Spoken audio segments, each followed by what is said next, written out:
Welcome, everybody, to both sides of the conversation. I'm John Henry, Executive Director. Today is Sunday, so you know what that means. We're going to have another great Sunday conversation. We have some phenomenal panelists that's going to come on to talk about how and what is going on. I don't know. Let me stop. Unlocking Venus, the secrets, desires of women unveiled. It's going to be a lot of shots fired today. Fellas, I hope you're tuning in to give a little bit of your perspective in the chats. For all of you just tuning in, maybe this is your first time, please follow us on all of our social media handles at both sides of the conversation. If you would like to leave comments or chime in today, you can do it on our Facebook group page, on our Instagram, or on our Twitter. You can also leave comments, live chat on our YouTube channel, both sides of the conversation YouTube channel. So we're looking forward to listening and hearing from the community as we try to fix this crisis of love. We want to hear what the ladies have to say. What do they want, fellas? I don't know. The goalpost keeps moving. I don't know. We'll see today if we can unveil what's going on so we can bring some love connection. Also, want to say happy Women's History Month to all the phenomenal women out there that are making history, changing the narrative, doing amazing things to break the ceiling. This is what it's all about this month, celebrating the uplifting the phenomenal women of our communities and across this country. So I want to give a shout out to all of the amazing change makers that are happening. Also, want to give a huge shout out to all the ladies over there. Let's Get Cute, as they had their reopening yesterday. Phenomenal job. These women are doing so much. So both sides of the conversation, y'all know we had to go pour our love on the queens over there, uplift them and support them. They're doing a phenomenal job. Again, these women are doing so many things behind the scenes to impact the women in our community. As we know, beauty is a part of our culture. There's healing in beauty, and those amazing stylists are putting in work to keep the phenomenal ladies of our community heads up high. Io, thank you for all you do as well. And I just wanted to uplift everybody for that. Also, I'm still getting my voice back from all of this amazing both sides of the conversation weekend we had passed for our third annual African American Bowling History event.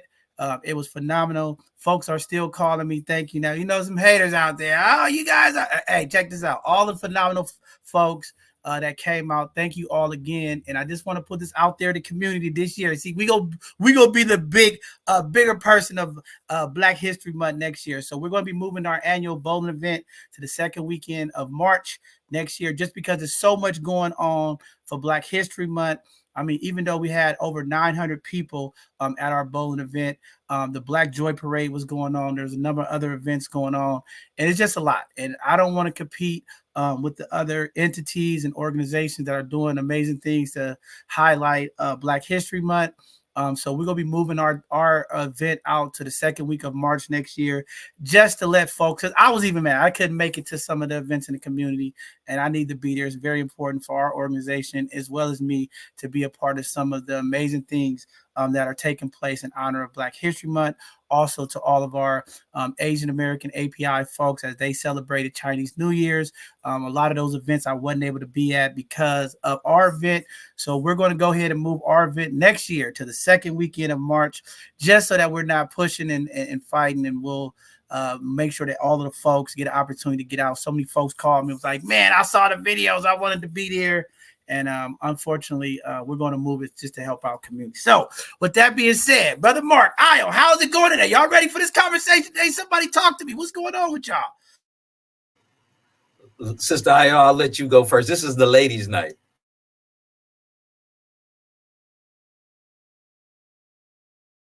You got to unmute, Io. I always have a problem with her computer. Go ahead, Mark. Okay, well, I'll go ahead and jump in, Bishop.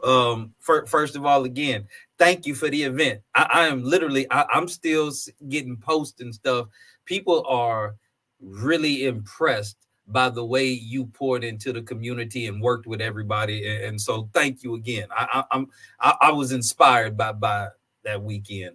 And definitely look forward to coming back. But as far as tonight's conversation, quite honestly, I may be more quiet and reserved. I got a lot to learn. I'm trying to figure out how to unlock Venus. I need to understand what the ladies want, what they need. So I'm probably going to be quiet. I don't want no shots fired my way. I'm trying to keep the peace tonight.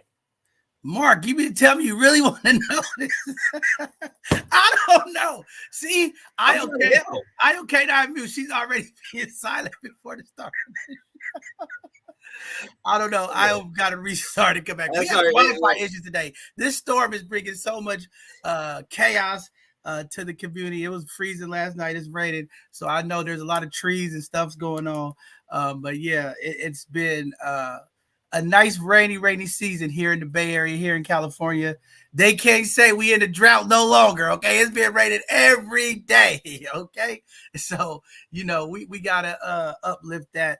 I don't know if Isle's gonna get her computer back going. We'll get her up as soon as possible. But Mark, let's just go ahead and jump into the news and announcements so we could get today's conversation going. Not a problem. I'll go ahead and jump right into our first headline locally. San Francisco is poised to close some schools by 2025 amid loss of 10,000 students.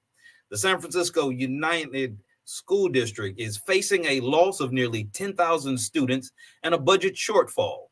So plans to close some schools by fall of 2025 are in place.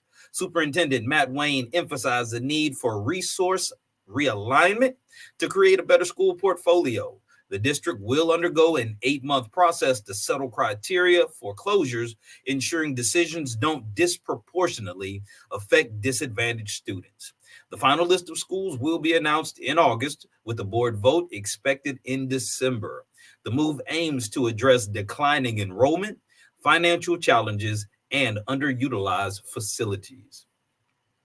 In our next headline, thousands rally for ceasefire in San Francisco.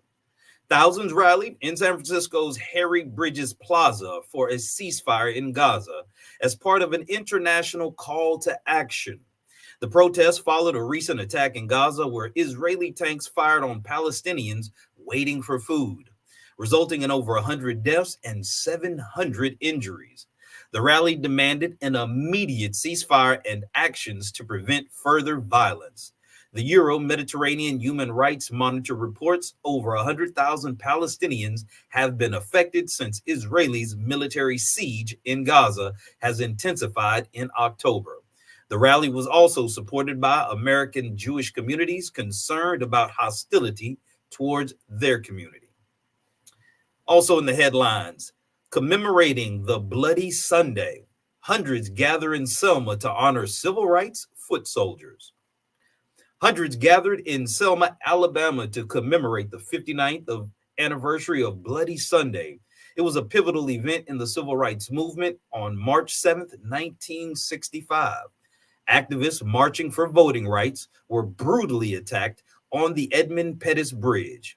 The annual Selma Bridge Crossing Jubilee honors the sacrifices of civil rights foot soldiers.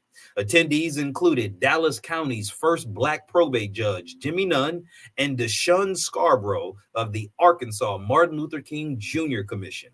They emphasized the importance of remembering the struggle and educating our youth about our history.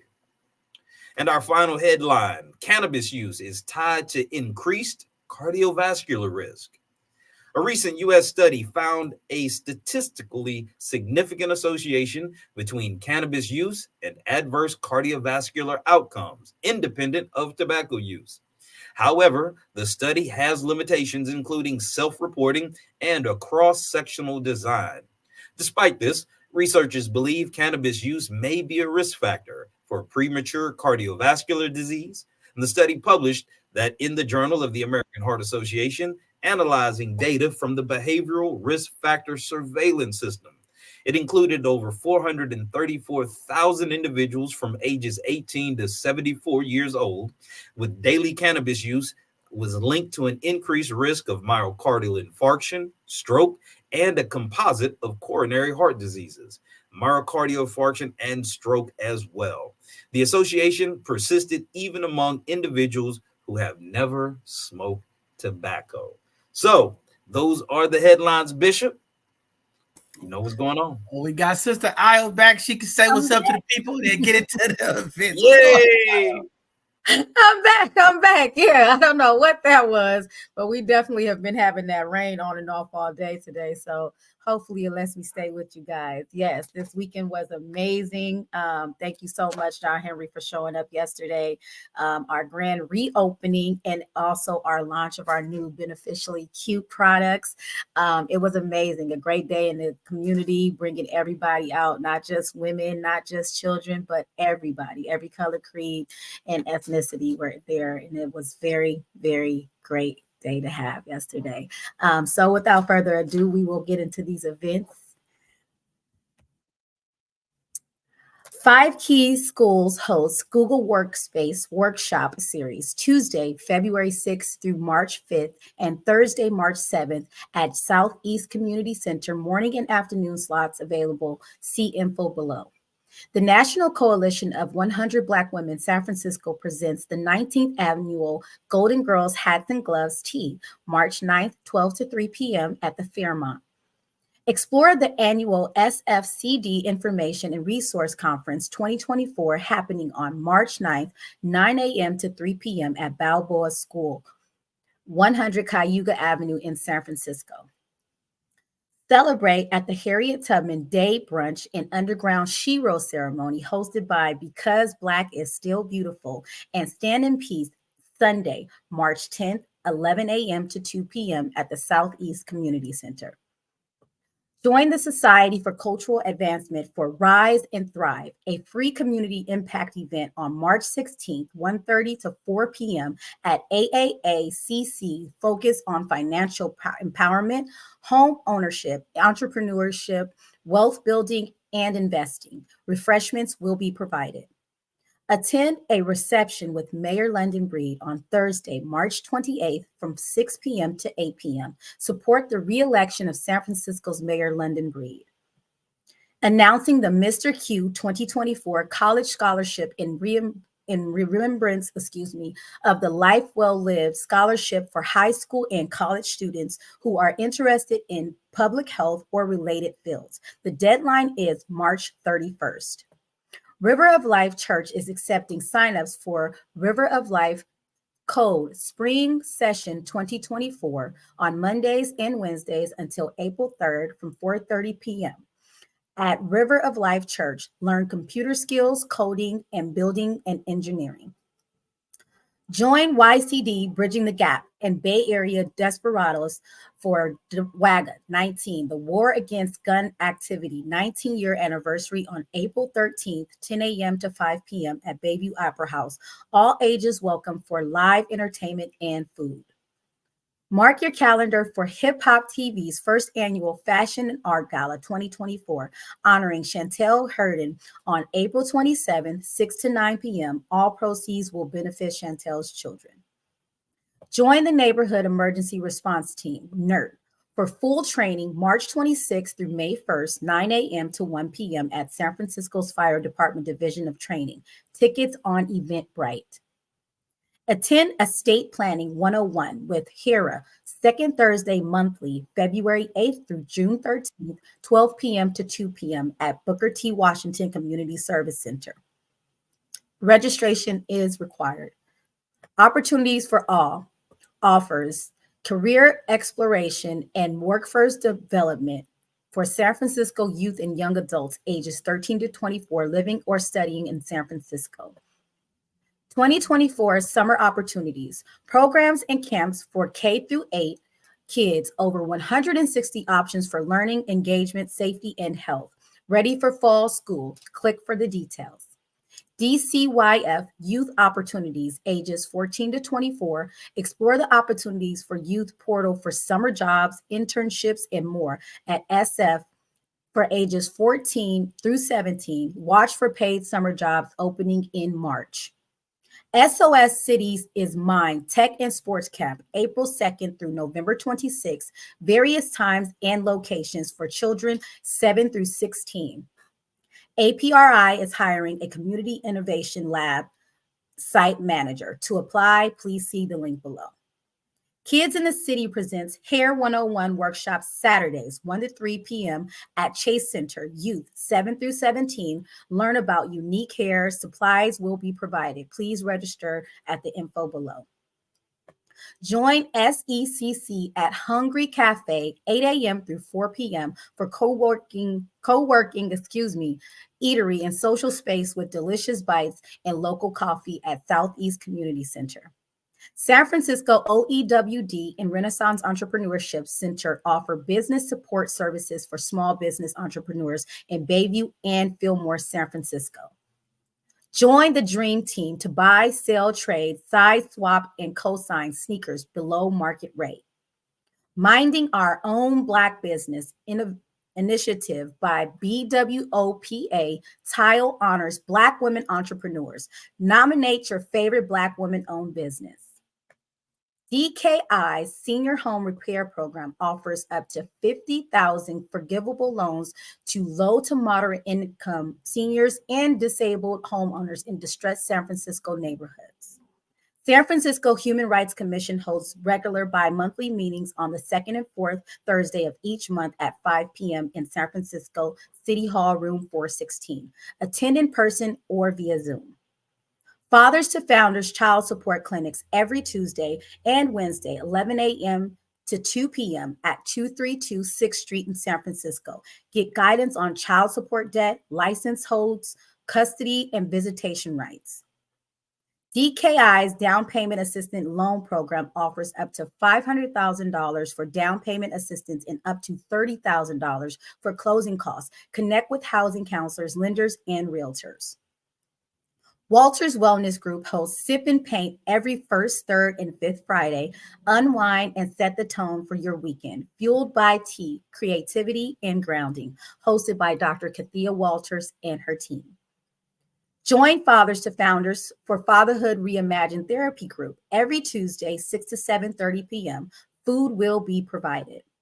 APRI hosts youth workshops, job referrals, resume building, skills internships, networking, community service hours. More details below.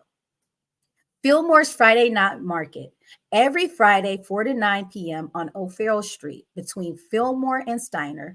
Live music, food vendors, dominoes, prize, and fun. Vendor booths are available.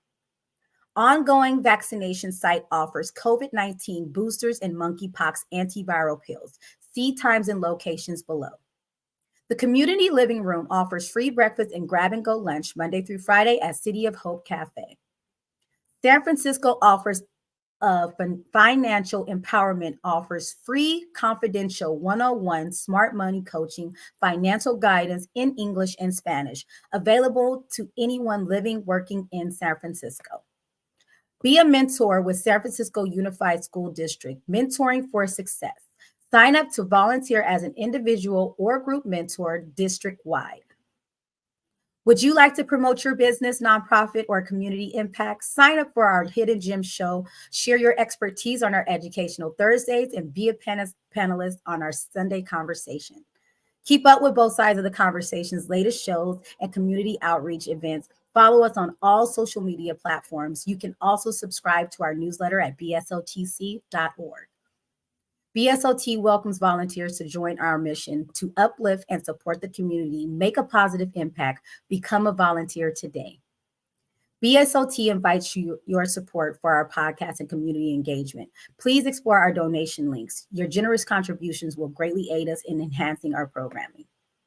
We would like to take this time to thank the Dreamkeeper Initiative and its support of BSOTC's programming in San Francisco's diverse Black communities. To learn more, please see the link below. And join us this Tuesday for our Hidden Gems, March 5th at 7 p.m., as well as Educational Thursday with Miss Vanessa Fisher-Scott, how to create a health management system for your family. And don't forget to sign up for our Sunday's conversation, March 10th, calling all men, decoding Mars, men's untold yearnings revealed. Yeah, we need all the brothers to show up because the sisters been waiting to hear from the brothers.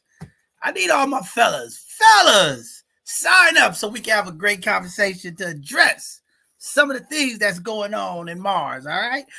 With that being said, without no further ado, we'll get into today's conversation. Before we get started, go have Brother Mark get into today's intro, some of the stats before we bring these phenomenal ladies up on the stage today. Well, absolutely. Tonight's show is definitely a burner. Today, we're going to be exploring the intimate lives and secret desires of our women. On this show, we're going beyond the surface level chat to uncover what our women really crave when it comes to love, sex, and partnership. So get ready for a candid conversation about taboos, the myths that need to be busted, and the spaces where we're longing for our women to find more fulfillment.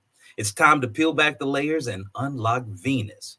Just a few stats to kind of set the conversation here. 64% of our women report being unsatisfied in their romantic relationships. 38% of our women struggle with speaking up about their sexual desires. And it says 44% of our women report tension in romantic relationship due to finances. And it also says another statistic right now, just in the Black community alone, it says Black women initiate 70% of all divorces, but are also the group least likely to remarry. And it says single Black mothers head 80% of African American households. So, with those statistics, it paints a picture that we need to address to see what our women really need and want from us. Wow. Well, we're going to give a round of applause and let's get this conversation started. I got a lot of questions. I don't know. Y'all, I'm fired up today, okay? Y'all better be careful, okay? If y'all hear my safe words, cotton candy, leave me alone, okay? All right. All right. With that being said, we're going to bring up Miss Marquetta Sims. Welcome to both sides of the conversation, Queen. Happy to have you here for today's conversation. Unlocking Venus. I hope you can help the fellas today because you're going to unlock some stuff for us. Wanted to give you a second to introduce yourself to the community and let them know why you're here today. Hello, everyone. My name is Marquetta Sims. I am a queen, and I am here because we are misunderstood and confused by the male population, and I feel that we need to express more. Oh, I'm sorry, Marquis. This is already getting off to a shaky start already. I feel it. Shots fired today. All right. With that being said, we're gonna bring up Miss Kiana. Is it Kiana? Look, I can't get none of the names right. Is it Kiana? Oh, I can't get none of the names right today. Miss, is it Kenya or Kiana? Keena. Oh, Keena. All right, I'm all lost. See, I don't know what's going on. It wasn't nothing intentional. I'm having problems today. Miss Keena, welcome to the program. Go ahead and introduce yourself to the people out there. I'm Keena, and I also agree we are misunderstood. That's a lot of misunderstanding. I'm here earlier. We haven't even got started. I got to mess up on the last name on purpose. Miss Misha, welcome to both sides of the conversation.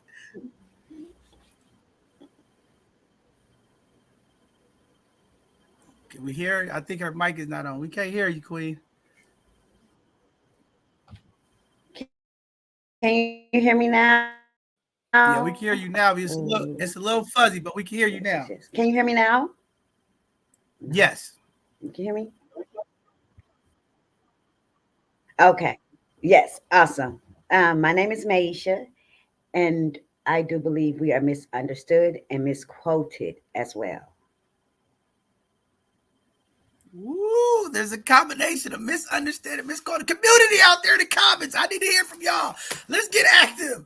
All right, we're gonna kick this conversation off. I don't know where we're gonna go with it, but I'm gonna start off. Do you all think that there's a misconception around Black women, women in general, needing emotional support or emotionally, and what are they?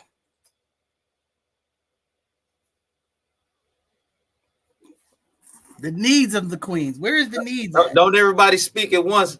Let's start with this misunderstanding. What are we as men misunderstanding about our women? You want me to go first? Go ahead, kick it off.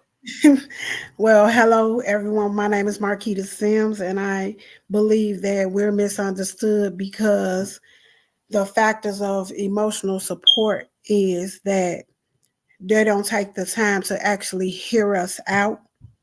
They be too busy trying to coagulate and put impressions on us instead of actually hearing what we're trying to actually tell them. And if you're expressing that this is what you need in at this moment, they are taking that time to actually activate what they need. So the men actually be like, okay, I hear you, but I don't hear you. It like it go out in one ear and it goes out the other because they actually don't do what the active action that is needed in that emotional support time of need, especially if it's something that I feel that is missing within us as a connection.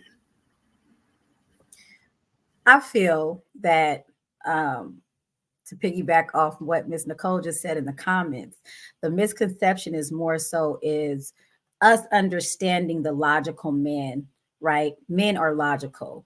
Us women, yes, we are emotional, but you ask for a feminine woman. However, you want me to think like you want me to respond and react like you would. It kind of contradicts for a woman to be tapped into her full femininity, she must have that emotional connection.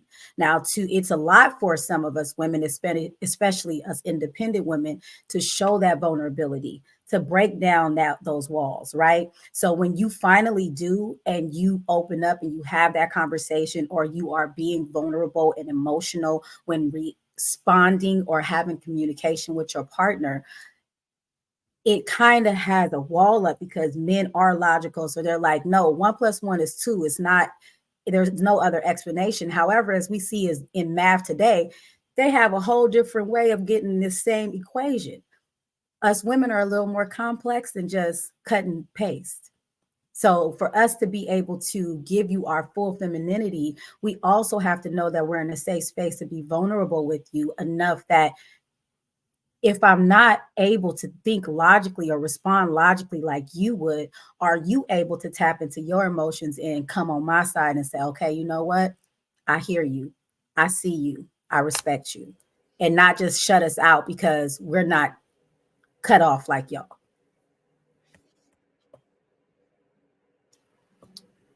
Kena, your thoughts? I was just going to say that men aren't even taught emotional intelligence or emotional support like we are.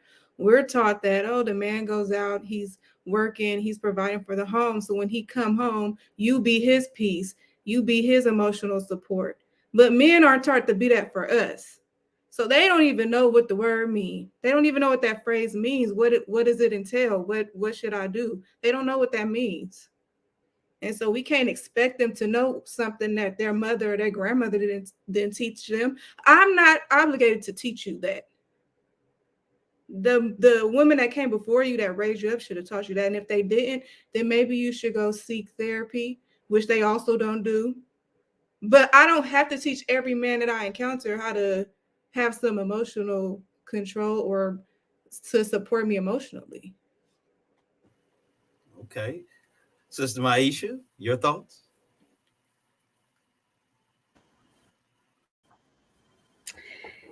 I feel that men don't listen. You hear us sometimes, but you're not listening. And unfortunately, like my fellow ladies have said already, we're not your teachers, but yet you have such high expectations of what we should do when you don't listen.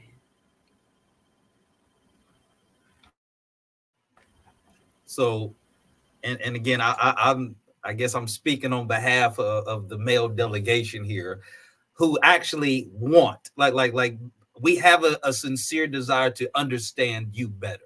There's clear in our communities there's a disconnect between men and women right now, and a lot of it is intentional because there's been a lot of outside interference. So do you feel like as women, because every one of y'all, when y'all started your response, the first words that came out your mouth was I feel. So y'all are coming from an emotional state.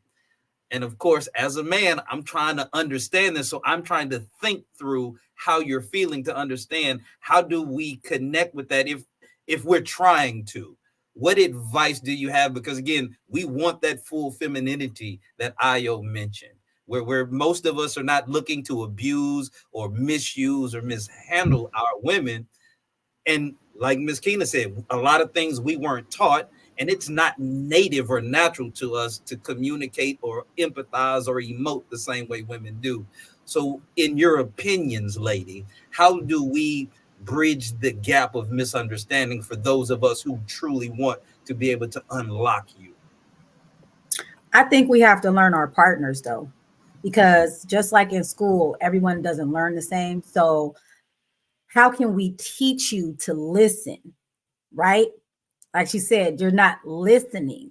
We can have a conversation, and maybe three of the words that spark your interest is what you'll pick up on, but you didn't hear anything else. You never understand what the reasoning is, you just see what the reaction is. So I think that it is very important and imperative for couples and partners to communicate how it is that you learn, right? Because I can't teach you in a way that you're not going to get it. That's just like a special needs child. You can't teach them and have expectations for them like a child in general education. So you have to build a curriculum on the way to communicate with your partner. So I'll say for myself, communication is very key, and learning that I have to pause. I have to think about, is this going to be a reaction, or am I trying to get a solution? Because we can come and be button heads if it's an issue, or if I really am just in a vulnerable state and I need to commute and I need to just support from you, and I'm just like, I'm heavy. I need you to just be there. How can I teach my partner to be there for me and comfort me if this is foreign to him, right? You go to school, you don't know what's in those textbooks until your teacher teaches you these things. Learning the way that your partner learns, how they're able to listen, what keywords, maybe use a sports analogy, something to connect with him may help. You know what I mean? Like, we are still nurturing in that manner. But if it's really something that you want to work at with your partner, you're going to have to try to learn their language. Okay, I can definitely appreciate that as a man who wants to learn. But this panel, I don't know if everybody's split, but I did hear Ms. Kena and Ms. Maisha say it ain't their responsibility to teach us. So how do we deal with that? I gotta step in there for a second. I'm blowing up the spot early. I see we gotta get some reaction because I can't sit here with this. Okay, let me stop real quick. See, when we talk about femininity and the nurturing state of women, we talking about the essence of development, the essence of doing all the things that a woman naturally do. We just heard in the statistic, 80% of Black single mothers in our community are raising families by themselves. So how could you blame men when these little boys are being raised by their mother? I'm just saying, okay, yeah, the fathers ain't there for whatever reason, but if 80% of our families, this is not me saying, this is the statistic, 80% of our single families are Black women, right?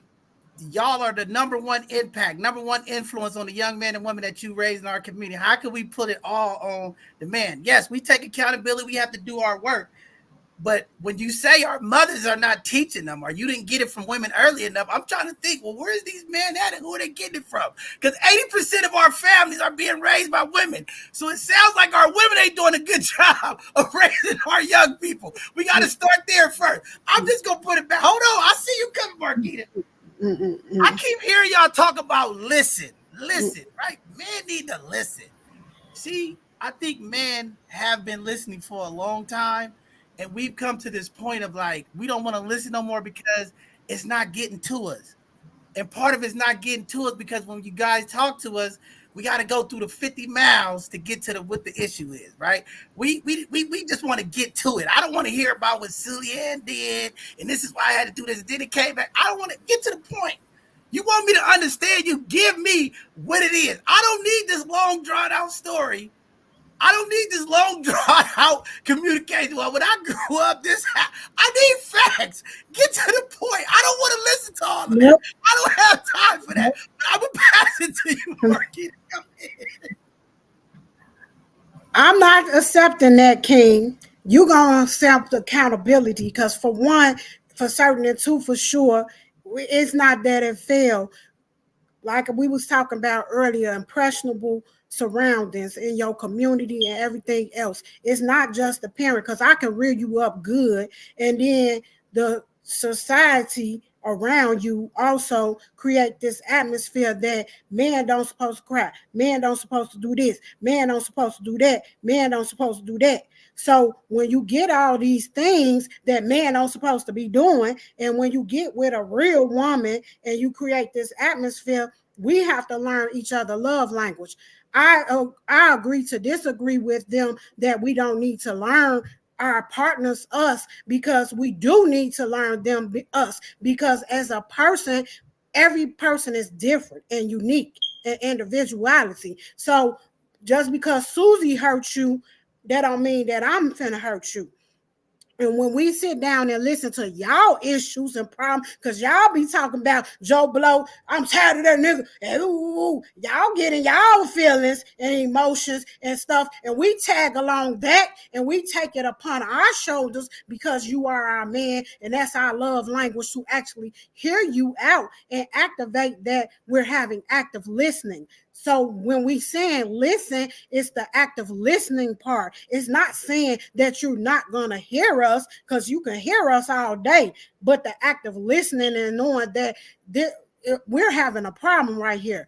My woman need me in some kind of form or fashion. And if she just wanted you to just be a listening ear, sometimes we don't even want no response back. It ain't even no solution. It's just to hear me out, because I am going through some shit and I need my man. I don't want nobody else to hear it. I want you to hear it, because I have to live with you, and I need my man to hear me out, just because I might be frustrated. Marquita, is that how you talk to your man, Sister Marquita?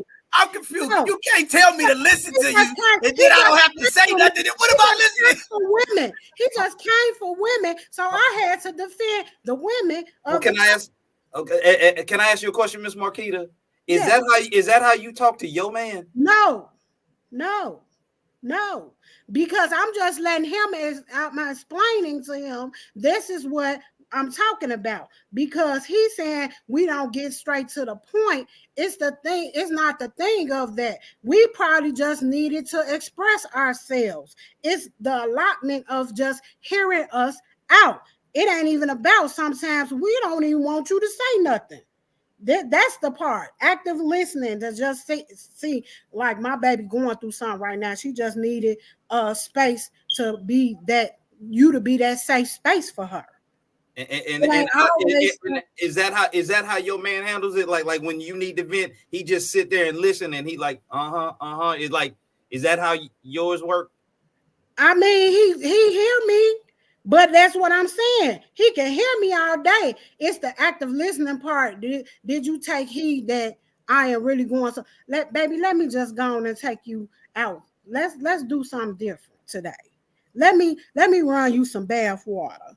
Let me take the time out to actually hear it, that this is bothering you today. So I'm gonna make your life a little bit easier. Just like we would do you. You had a hard day from work. We're gonna try to make it a little bit easier for you, because Marquita, we know you've been through something. I want to make sure I'm hearing you, because you talking about we don't listen. So I want to make sure that we're hearing you. So I want to make sure I receive what you said. So you want a man to listen to you. You want him to be there and listen to what you said. He don't have to say anything, right? You don't want a response for him, because he don't have to say nothing. You just want to be able to speak and pour out your heart, right? Am I hearing you wrong? Did I hear that part straight or not? Yes, we need that sometimes, a safe space, because Okay. safe space and love language go together. Because if I don't have no safe space with my man where I could be vulnerable and open, then who can I run to?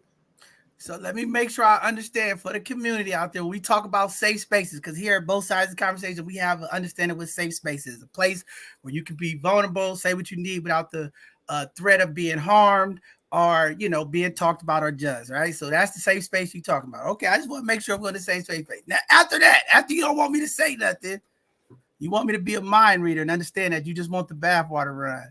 You want me to help you do something. That's what I'm hearing, because I don't know how do I get there from you listening. I missed something. That's you learning your It's partner. learning your partner.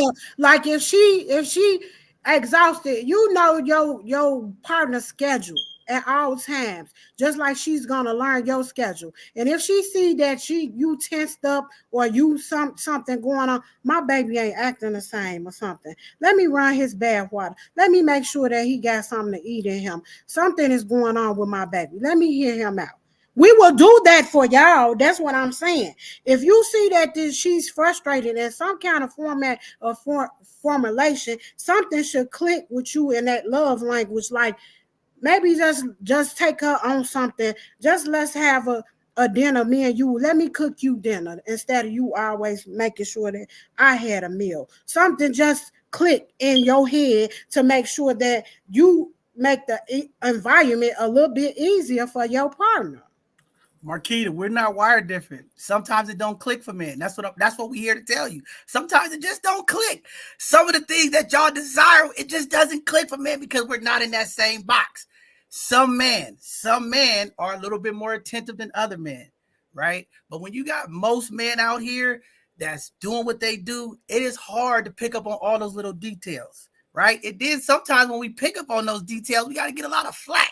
Oh, what's going on? What did you do? I bought flowers today. Oh, why are you bringing flowers? What's wrong? I don't know. I'm just saying it goes a little bit That's more insecurity. That's insecurity because that's what Ayo was telling you. Learning the love language, basically. If you learning your partner, you're gonna know. Like if you've been doing this on spontaneous times to bring me flowers, why would I question you? If you've been doing things for me just out of the blue, why would I question you?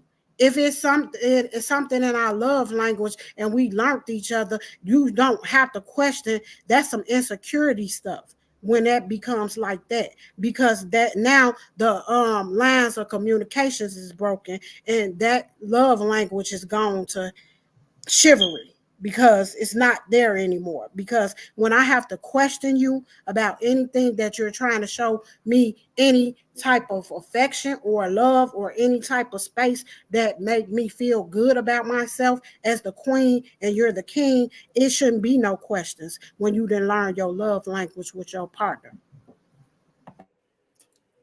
Miss Go, Keenan, Keena. Go, I Keena. know you got something to say. I want to hear it, sis. I'm a talk about a few things. First, we're going to talk about John saying the numbers on all these men raised by single mothers. Let's start there.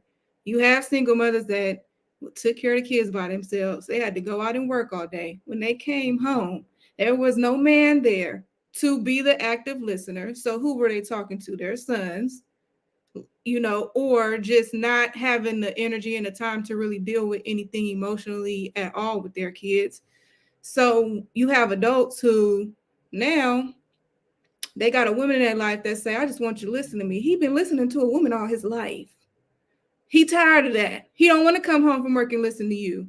So you have to find you a man that either one values you as a woman and wants to listen to what you have to say and wants to learn you, or find a man that's willing to learn how, because we can't keep using our childhoods as an excuse. We're adults now. Learn how to communicate, learn how to have emotional support for your partner. Learn. That's why I talk about therapy a lot. If you don't value what I say in the home, well, maybe you need to go outside, talk to another man or talk to someone else who you do value what they say, and learn how you should be a man in this household. That's all I was just saying. I gotta blow up the spot. I hear you. I'm just gonna keep blowing up the spot. I hear you, but I'm gonna say this. It is the women's fault.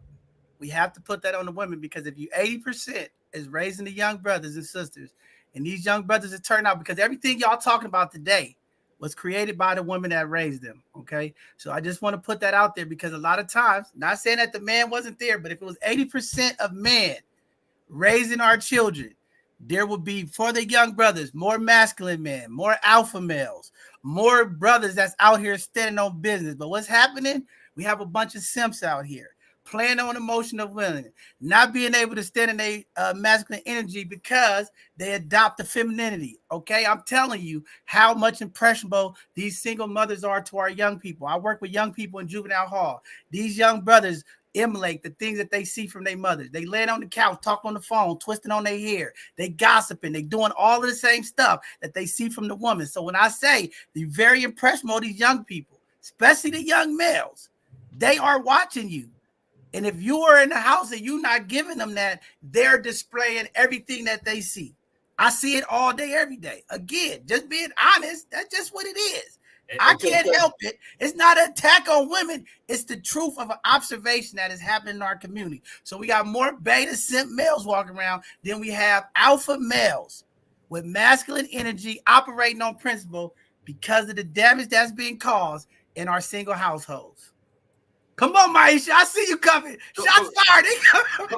Sister Maisha, you want to add something? Because I just got 2 questions for Keena, but please, come on, jump in.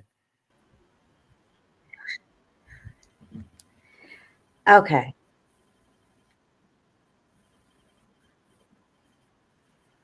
Okay, all right. Sister Keena. I feel okay, go ahead. I'm sorry. 2 Go ahead. ways. I am a woman who doesn't have any children, but yet I'm a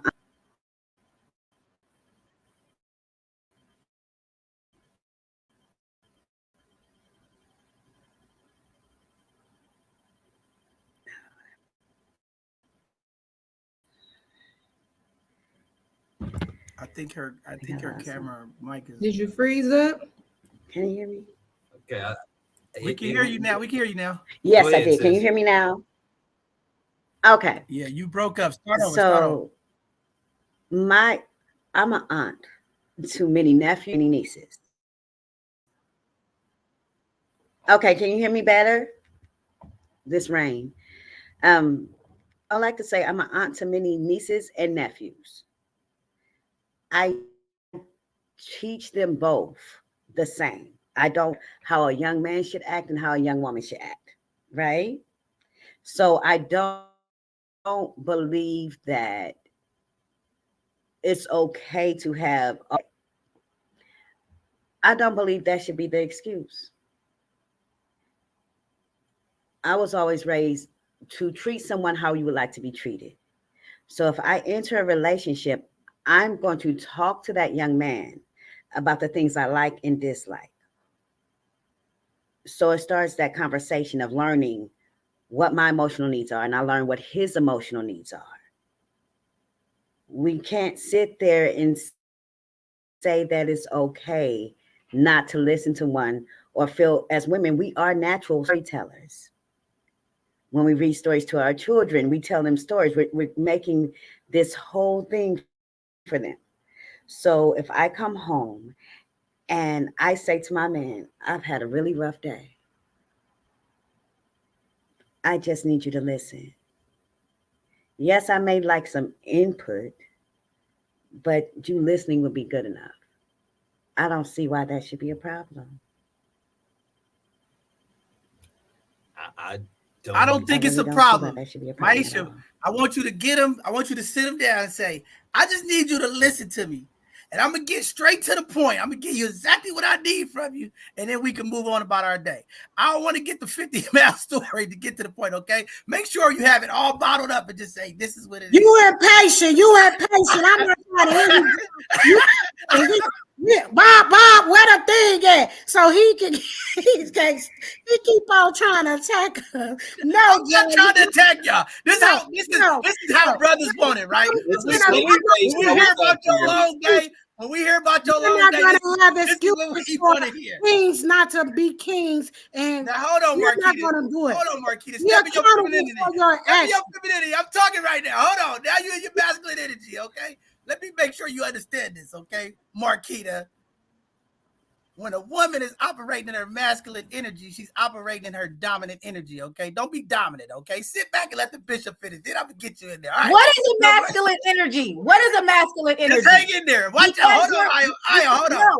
Hold on. That statement in its own. Let me just say that statement in its own. Masculine energy. Listen to what you're saying. So are you saying all men are argumentative? Their volume is uproared because she is speaking very highly?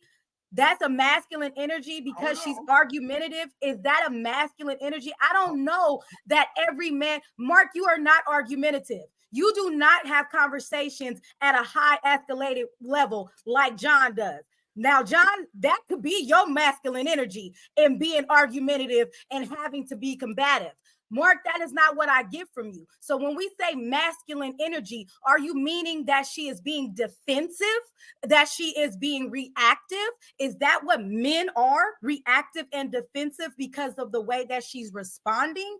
What is a masculine energy? So hold on. I just told her by her cutting me off while I'm in the middle of speaking, she's operating her dominance. Men are dominant. Masculine men are dominant.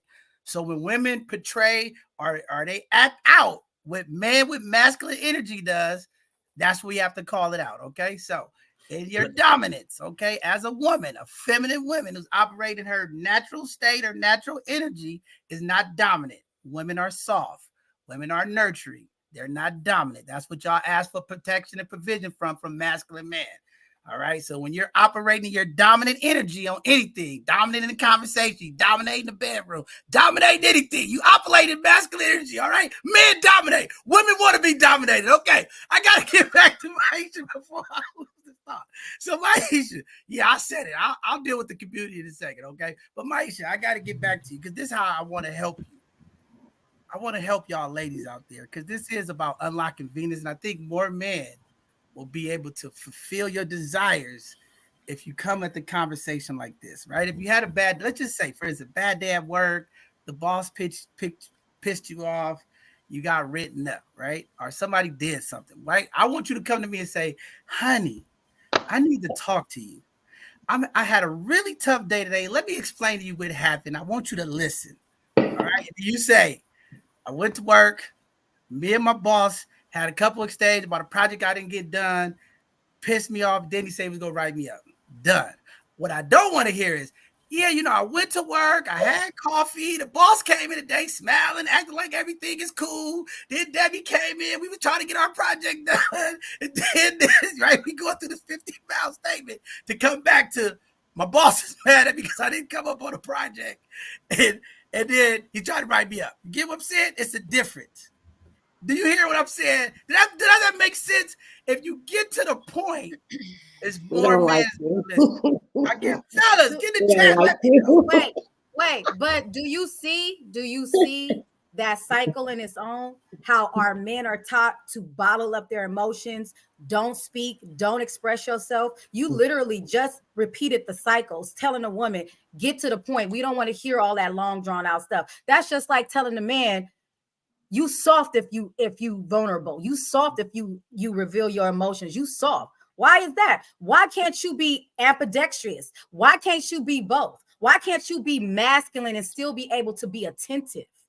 That's called balance. Why do we get our men off and lower the standard of who they are? That's me telling that you're not capable of something. Not at all. I'm going to uplift my man in each and every aspect. I want to hear every ounce of your day. I want to know the rooter to the tootle so I can be attentive. Because 2 days later, I'm going to come to you and say, baby, did you get that problem fixed? I know you said this, but look, I looked this up for you to make sure that you can get this together. Oh, you having this issue? I looked this up for you. I remember you told me when we was talking the other day, that's the attentiveness that we're asking for. Maybe we don't have to, but you said it perfectly. We are storytellers for a reason. How do you think that our lineage gets passed down to our people, to our children? We have to tell that story and allow us that space to get it out. I journal, I talk, I do all those things, but I got to know that my person is actually listening to me. So I'm not repeating myself. If I got to repeat myself about the same issue, I'm talking upon deaf ears, and there's no reason for us to have a conversation. I have a comment. I hear both of you guys. I hear all of you guys. I have a comment I would like to add because I hear both of you guys and all of you guys. And I think a lot of it boils down to communication styles. I think it boils down to capacity and bandwidth. And if a person's telling you they don't have the bandwidth or capacity to hold space for you, they're being honest. And I don't think they should have to be forced to listen if they really can't. That doesn't mean that man doesn't love you or care for you. He just may not have that capacity. Like you were saying about being raised in a certain household and men being raised to bottle in their emotions. Well, if they weren't raised to hold space and have the bandwidth, they're not. And traditionally, I would also like to say women had women's spaces. Women didn't go to their man with all their drama and problems. So a lot of what he's saying is correct. Women need women's spaces. Women need to talk to their women friends about all the long, drawn out storytelling, because biologically, women are men and men are different. They're made up different. Women have more thousands of words in them to get out a day than a man. By the time a man comes home, he's tired of words. He can't talk anymore, and he can't hold space. And if a woman isn't intellectually, emotionally intelligent enough to understand that her words do need to be what's called succinct, it needs to be essential speech, just what is necessary to get the communicative intent out so that that man can respond to you in a certain way. And once women and men learn one another's communication styles or love languages, and they are different. My love language is gift giving and showing affection. And my communication style is assertive. So sometimes to men, that might come off masculine. But another clarity I would like to make, masculine energy is not dominant energy. That's toxic masculinity. Masculine energy is just energy, action, movement, doing things, getting things done, getting up, cooking, getting to go to work, exercising, working out. Feminine energy is nurturing and creativity and holding space. It's all those things. But when we come together as men and women and balance both sides of ourselves, that is when we will come together in unity and harmony, in my opinion. And I've been doing lots of research and study on this. Can we get a mic drop for her, please? Can we get some bombs going on, please? Some hand claps, We can please? blow it up. We can blow it up for her. And no argument and no blaming. That's the one thing we have to take out of our communication. You don't start a communication and say, it's your fault. That's totally unfair to blame a woman who had made a child with someone else and that person left them or went to jail or was murdered because of lifestyle. And then we're blamed because our sons are watching us get dressed in high heels and put on makeup. It's not our fault if the man's not picking them up on the weekend and taking them to football practice. Okay. But then we take them to football practice and you say, don't hit my baby like that. I ain't gonna say none of that. And I wear tennis shoes, pants, and I sacrifice my femininity for my two sons. I sacrifice that shit. So now that my sons are grown up, now I'm getting back into my feminine side. But I had to let it go a little bit in order to raise them as the men that I wanted them to be. What does that look like when you back into your feminine side? What does that look like? Well, now I'm wearing makeup. Now I'm dressing up. Now I'm wearing heels. But when all I was wearing was sweatpants, going to football practice, going to get their hair cut. I didn't like it. Just to be honest, I hated it. It was times I hated being at the football practice around all these men. I felt uncomfortable being in the barbershop. Sometimes the only woman with all these men and boys to get my son's haircut. You don't know what it feels like to be the woman on that side, doing your best with your sons, going to a father-son dinner and it ain't no damn father. And you like, can my brother come? Can my uncle come? Can the grandfather come? And things like that, just so your sons don't feel left out. This shit is hard. And you have to learn how to balance it at the same time you're going through it. So it's no blame. It's just a sad situation that sometimes we all find ourselves in. Then the generations and generations and generations of toxic masculinity, cheating, misogyny. This is all a result of male patriarchy. If you never even thought about it, this isn't the way Black people were raised. We are not like this. It wasn't no such thing as all this dominance and men didn't dominate women in the motherland. They call it the motherland because they respect women. All right, women win a lot of shit in Africa. On this one now. Now I gotta stop you. You're going a little too far here. Okay, I gotta stop. All good, but it's true. Like they told me that the Africans themselves said they call it the motherland because they do respect the women, and women have their own, their own community where women come together. They raise the children together, and the men go out and do their thing. We wasn't always just with men all day. That's a fallacy. Women weren't even just sitting up in the house with a man all day. That's a new American thing. Right here, okay? Because men are aggressive and dominant, and they end up with domestic violence, fights, beating ups, and rapes because women and men are biologically different. Period. So I have to say this because I have to push back on this. Good. I hear this in America all the time of what we are today. None of us know the tradition of where we come from. So when you say men are cheating, men are misogynist, and all of that, we don't really know our true history. No, I'm saying in American patriarchal society because it's based on a white man. It's not based on Black values and Black traditional value. That's what I mean, and that's a fact. We don't have to subscribe to that. But see, we take on this Western But civilization. I'm saying is we don't have to, but we do. We do. A lot of women think about Barbie dolls. Just think about it. Barbie dolls, Ken, women are fucking programmed in a la goddamn land.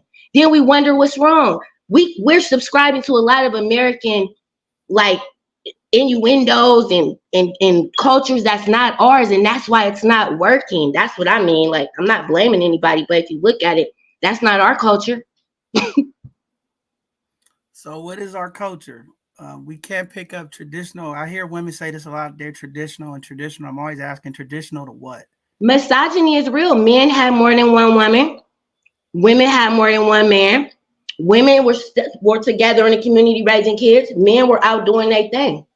There was alpha men who kept beta men in check. Beta men didn't even get the fuck with these boss women. Only the alphas did. So it was only a rare few men who even had access to procreate with those women. So now we have an overpopulation because every man is given a wife through male patriarchy. And that wouldn't have happened because they would have, during the survival of the fittest, they would have died in war. Period. Like, that's why you got so many niggas doing nothing in jail, on the street. They're like a waste, not doing nothing. That's action. Where the male energy at? Where the masculine energy is action, not sitting around on a corner all day and then living off a woman and then want to beat her up because she make more money. That don't make no sense.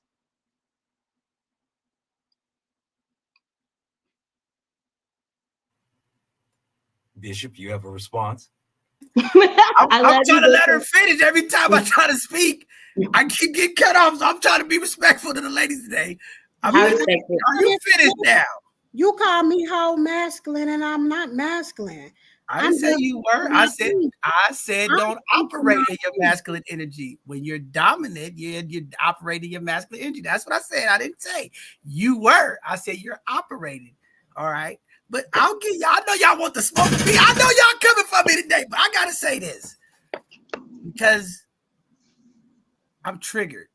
Because see, when I hear this stuff about what men ain't, so yeah, there's men standing on the corner, there's men in jail, incarcerated, but when we look at the reality of how we got there as a people in this civilization, when you think of the policies, the laws, the discrimination, the red line, and the things that were put in place to remove our man for access, that's the result of what we get.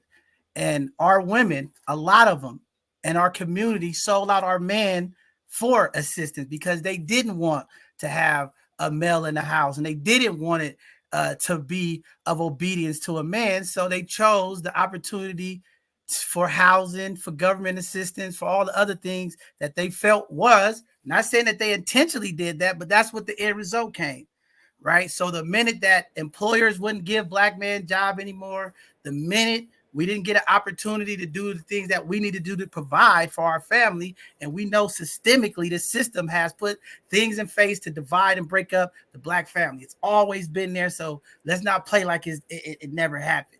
So you give these situations and look at everything else that's been poured on our community, drugs, everything else.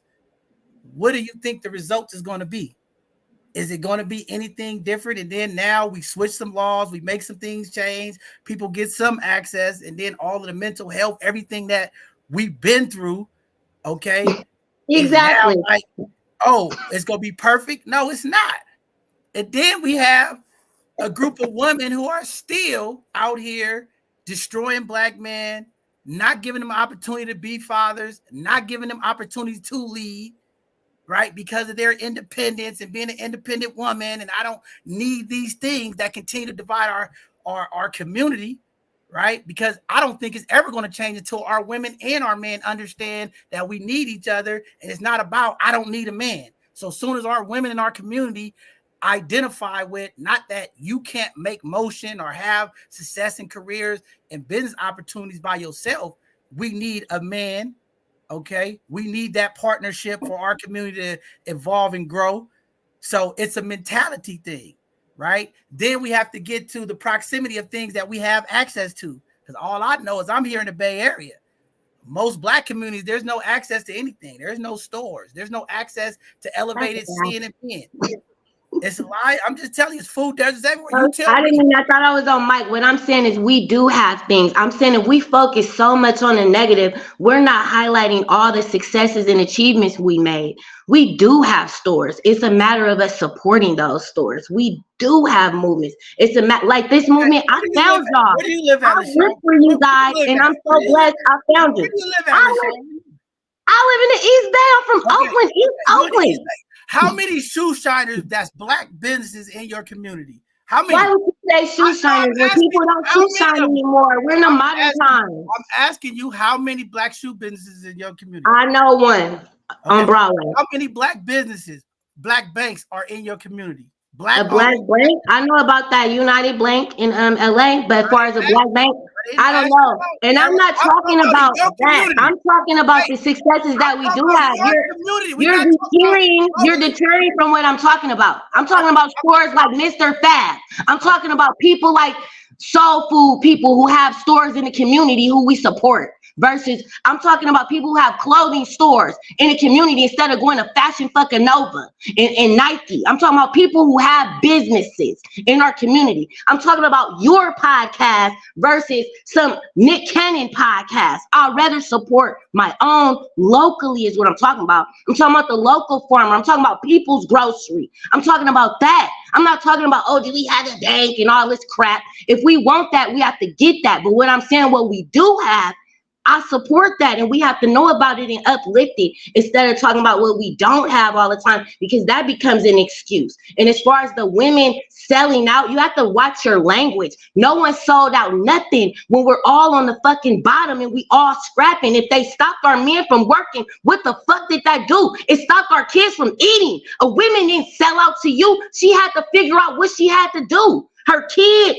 eating or her nigga. Think about it. It's just like men in the street. Am I going to sell this dope or am I going to, the white man ain't going to give me a job? You see it all the time. The men are selling dope. The women selling their vaginas. They're surviving. We can't blame one another for living in an unjust society. But we can do is come up with solutions, support one another in their creative ideas, and get behind one another. I found this because my son is fighting a goddamn case. He's been railroaded by the courts, by the system, and I need support. I found this from All of Us or None of Us, and I just kept going, babe. I have all kinds of stuff going on with Artists for Social Change, Prison Pen Pal Campaign, Women's Support Networks. I support my brothers, my sisters, the elders, everybody within the diaspora, the community, every geographic part I fuck with. I love all of us. It's not about blame. It's not about none of that. It's about looking at our history, how we got here, yeah, but also how to unravel that. You know what I mean? That's what I came here for. I'm gonna let you speak. I'm glad you're here, but let's be mindful of our language and stuff. I don't mind y'all cussing. We're not CNN or anything, but we do have young people watching. We do have other people. We want to be able to articulate ourselves so that they know. Thank you. I'm sorry. I apologize. But that's serious to me. What I wanted to say is this: all of that stuff that you said, I agree with you on a lot of it. Supporting black businesses, but when we talk about what we need to be sustainable in our community, okay, the biggest things keeping black folk from wealth is financial support. We have to have our own banks. We have to be able to get our own loans. We have to get the right interest rates that impact us. That is a essential piece of our survival. We have to have banking systems. There's 50,000 people around this Bay Area opening up boutiques and clothing. We got enough clothes and fashion. We're losing because we invest more of our money into fashion and things that don't have nothing to do with our legacy and our existence. So we need things that we can invest in that are money driven. I don't care about no clothing store. I don't care about no food. They got us there. But what I'm talking about is home ownership, land, investing in the stock market, investing in AI, investing in automation, being advanced. That's what's more important in our community. So boutique shops and how we support each other and all that. Yes, we have to have that, but that is not the essential making of our community. Now, when it comes to food, there's all kind of crappy food that we sell and give to our community to continue to give us the highest blood pressure, diabetes, and everything that is negative. But we do need healthy food. We need black farmers. That's what we like to see in our community. We need folks who could do homegrown cooking. We need that stuff. Now, that's the investment. We're not investing what's going to give us longevity. We need all of our nurses and doctors to come back to our community, open up community clinics, give our community opportunity to real healthcare, real access. That's needed. If we're not investing as a community there, none of this happens. We can't move forward to support a food truck or anything else if we don't have that kind of sustainability in our community. If we don't bring people on to teach our young people how to get civically involved and understand the voting process, understand the policy process, we are setting ourselves up 50 years behind what's going on. So no, do I think those things are what's important? No, they're not. We need those baseline foundations in place. We need our own banking. We need our own media. We need our own healthcare. We need our own food industry. Those are the essential things to life that we have to have, right? And then you add on there the quality of our great Black woman, our great Black man. We need all of that to really continue this cycle. So today we're talking about unlocking what your needs is. We're trying to listen. I'm trying to give you some feedback. Maybe it's not the perspective that you don't want to hear, but I'm trying to pull the best out because it's a crisis.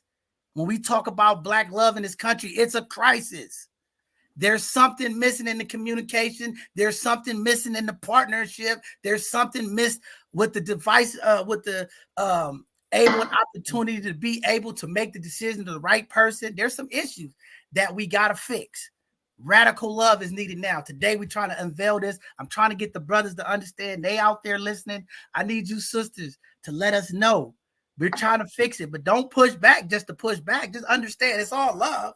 We're not coming for you. It's not an argument, but there's an issue that we have to address, and we're trying to do it. So I'm listening. I'm hearing y'all. Y'all need more understanding. Listen, fellas, I'm going to say it for y'all. They need understanding and listen. Turn the game off. Turn the radio off. Sit there and listen, okay? We getting somewhere. We got one thing down. We got a little bit more time. We got to get through the rest of it. Go ahead. I'm going to pass it back to y'all. Kena tried to talk, so Kena, go ahead, because you've been patient. It's been so much conversation. We veered from the topic. Like we went left a little bit. But I just wanted to respond to you saying that women chose that assistance over men and didn't want the man. No, they wanted the man in the household. It wasn't, oh, we don't want you no more because you're not working. No, women wanted you there. But like she said, we had to choose. If they shutting down factories, they not teaching trades no more, men not able to work, and we got 4, 5, 6 kids to feed. What you think they gonna do when the white man not gonna say, I could give you some food stamps, I can give you some money? Hold on, stop right there. Stop right there. Kiana, stop right there because I don't want to lose this thought. You said something that a lot of women saying, I need y'all to understand this. You said it. Y'all made a choice because the factories closed down, because the jobs went away. You made a choice, and the choice was to remove your man. You didn't believe in the vision of there's going to be an opportunity. You did what you thought was needed, right? And today we see that same behavior with our women. This is why we have the high divorce rate in our community, because soon as times get hard, soon as there's uncertainty, what happened? Our women choose to divorce. They choose to walk away. So I'm trying to just let you see this correlation of what's going on. That's after so much trying of getting a man to understand how much you are needed and wanted, though. Don't nobody hop up and just choose divorce quickly like that. It has been, time has went on where we was in the home trying to prove ourselves, trying to get you to listen to us, trying to get you to change and do certain things, and it wasn't happening. Nobody just hop up and say, I'm about to divorce you because we had an argument yesterday or you lost your job yesterday. That's not the reality. That's not what really happening. No, a lot of times it comes with anger and it comes with fight. When a man sometimes loses his job, it comes with abuse. It comes with him being mad and moody and upset. And sometimes it might be a household with 2 incomes. And if a husband loses his one income, now the woman has the one income going, and he might become competitive with her. That's not her fault. She didn't try to make it like that. But then it's like, well, what do I do? Do I stop working? And sometimes a man can be delusional as well. They want you to believe in a vision that doesn't show any results, like believe in me, baby, and oh, I'm gonna take us here, but you're not even showing me that you can be the leader that you proclaim to be. And that's why I take it back to male patriarchy. Male patriarchy lied to us all and said, believe in men, they have it all together, they're going to protect and provide. But at the end of the day, a lot of men are confused themselves. They don't know which way they want to go. They don't know if they want to go to college. They don't know what they want to be when they grow up. They don't know what they want to study, but then they want a woman to follow them. But that woman might say, I clearly know what I want to do. I'm doing it. I'm practicing this. I'm going into nursing. I want to go to law school. I'm going into sociology. And then it becomes a competition because we do know that women do mature faster than men. So it starts in high school. It starts in college. By the time you graduate from college, and the statistics say educated women are more abused because of their education.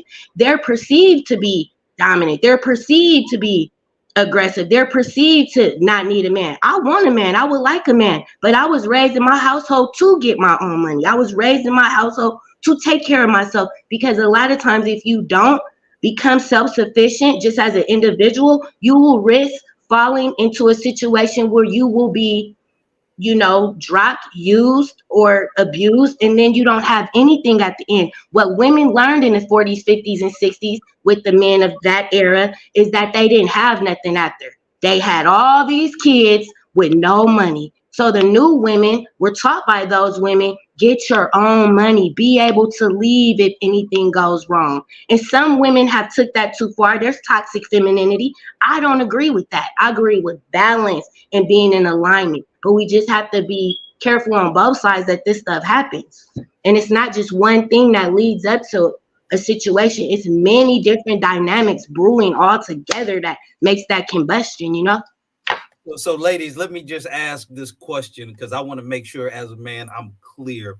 Are we acknowledging that between us as a community, men and women, we have fallen victim to economic pressures, and we're not intelligent enough to figure out, hey, if one side can't get it, the other can. We can still work together because while I get the money, baby, you go get this and bring it together. And I just don't hear women who got money, because a lot of women are making more money, but they won't submit or bring that money to a man and say, all right, baby, let's work together. Because if he doesn't have the same amount or more, she looks at him, well, he's not qualified because I make more money. So is the money the thing? Like how do we deal with this economic force and not let it be the reason why we stay so divided?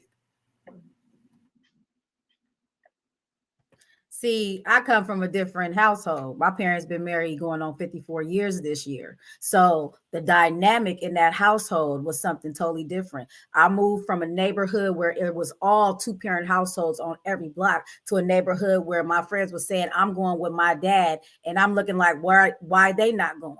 I didn't understand. I was that gullible and that naive growing up because I didn't understand the dynamic of different households. Now that I am a single mother of two boys, mind you, I understand the importance of instilling great values and integrity and morals in them to be good people. I cannot teach my sons how to be men.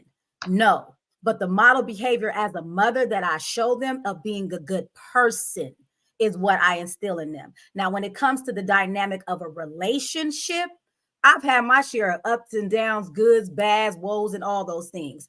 I chose to utilize peer influence and not the model behavior of my mother and father. They work together. They have a balance. When I was born, they were already married 13 years. The model behavior I'm trying to mimic was already ingrained and gone through the wire, the fire, and everything else. So who I'm trying to be to a man who has no understanding of a value of a nurturing and catering woman, they don't understand that because they didn't get that. And you can't pour more of something into somebody when they don't know how to receive it and appreciate it. So learned experience, lived experience has taught me if I want something better out of a relationship, I got to start in here. What I'm attracting from these no good, nothing, boom, boom, booms, it starts in here. You attract what you are. What you exude is what you're going to receive. So me working on me has made me attract the top tier of everything. Now, when it comes to communication, that's something that, like you said, LaDacia, did I say it right? LaDacia? Oh, we lost her. But like she said, that's something that we have to work and grow on because we are two different people. But if I feel that I need for my man to be able to listen to me to a capacity that holds a capacity you to be my best friend, I want to make sure that you understand where I'm coming from. I have my friends, I have my social circle, I have conversations that I have with my friends that I never let my man be privy to just because. And I wouldn't let off on him or put all of that on him because that's not his thing. Now, when it comes to me personally, my growth, what I need and support from my man, yes, I need you to be open to that. But if you don't have the capacity for that, then you just not the person for me. Doesn't make you a bad person. Doesn't say that you are less than a man. Hold on, let me finish my statement.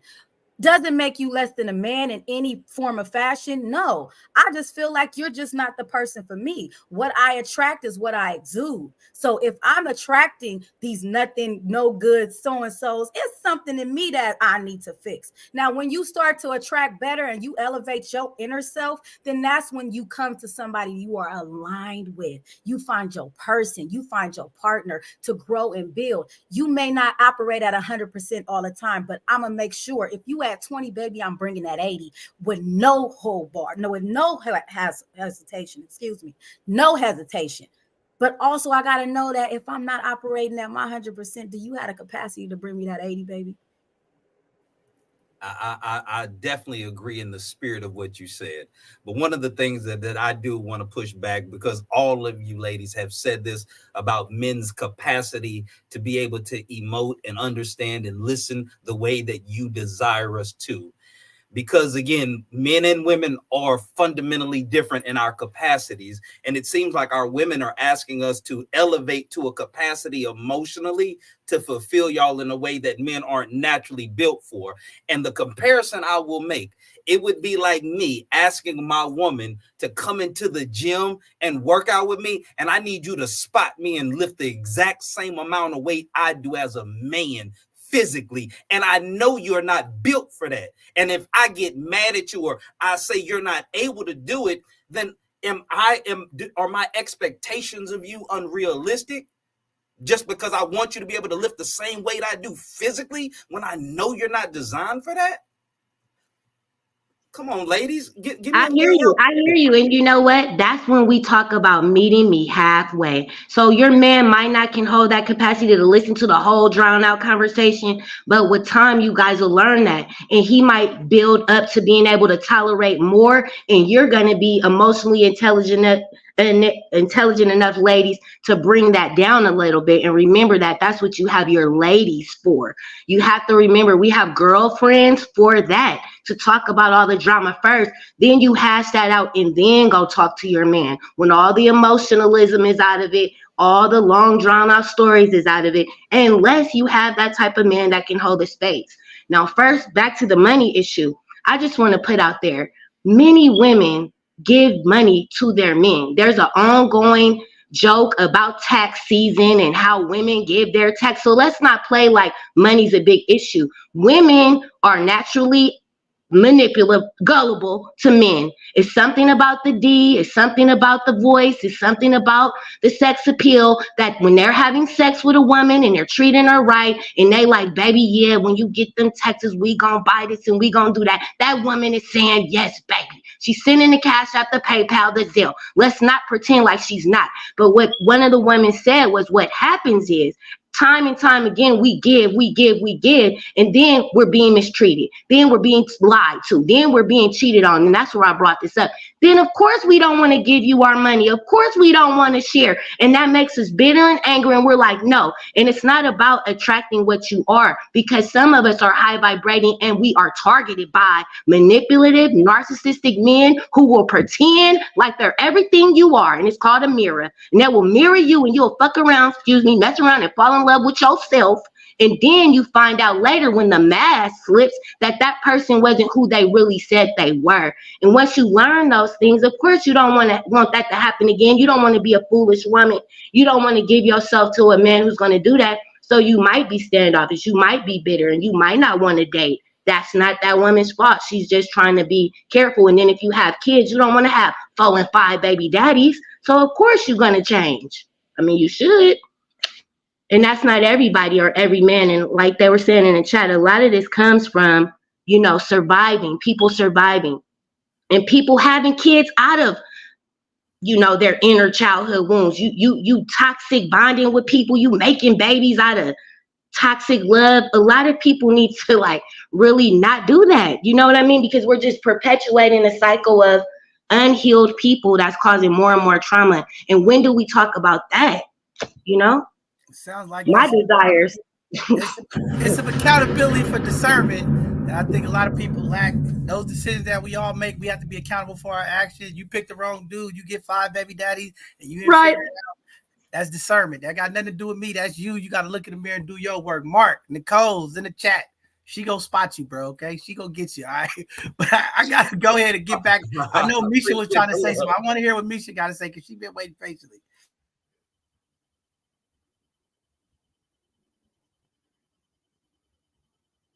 Oh, maybe her mic is not working. I don't know. Is it working? Oh, let's see. I don't know what's going on. Oh, hold on. Let's see. You got it now? Yeah. All right, there you go. Okay, here we go.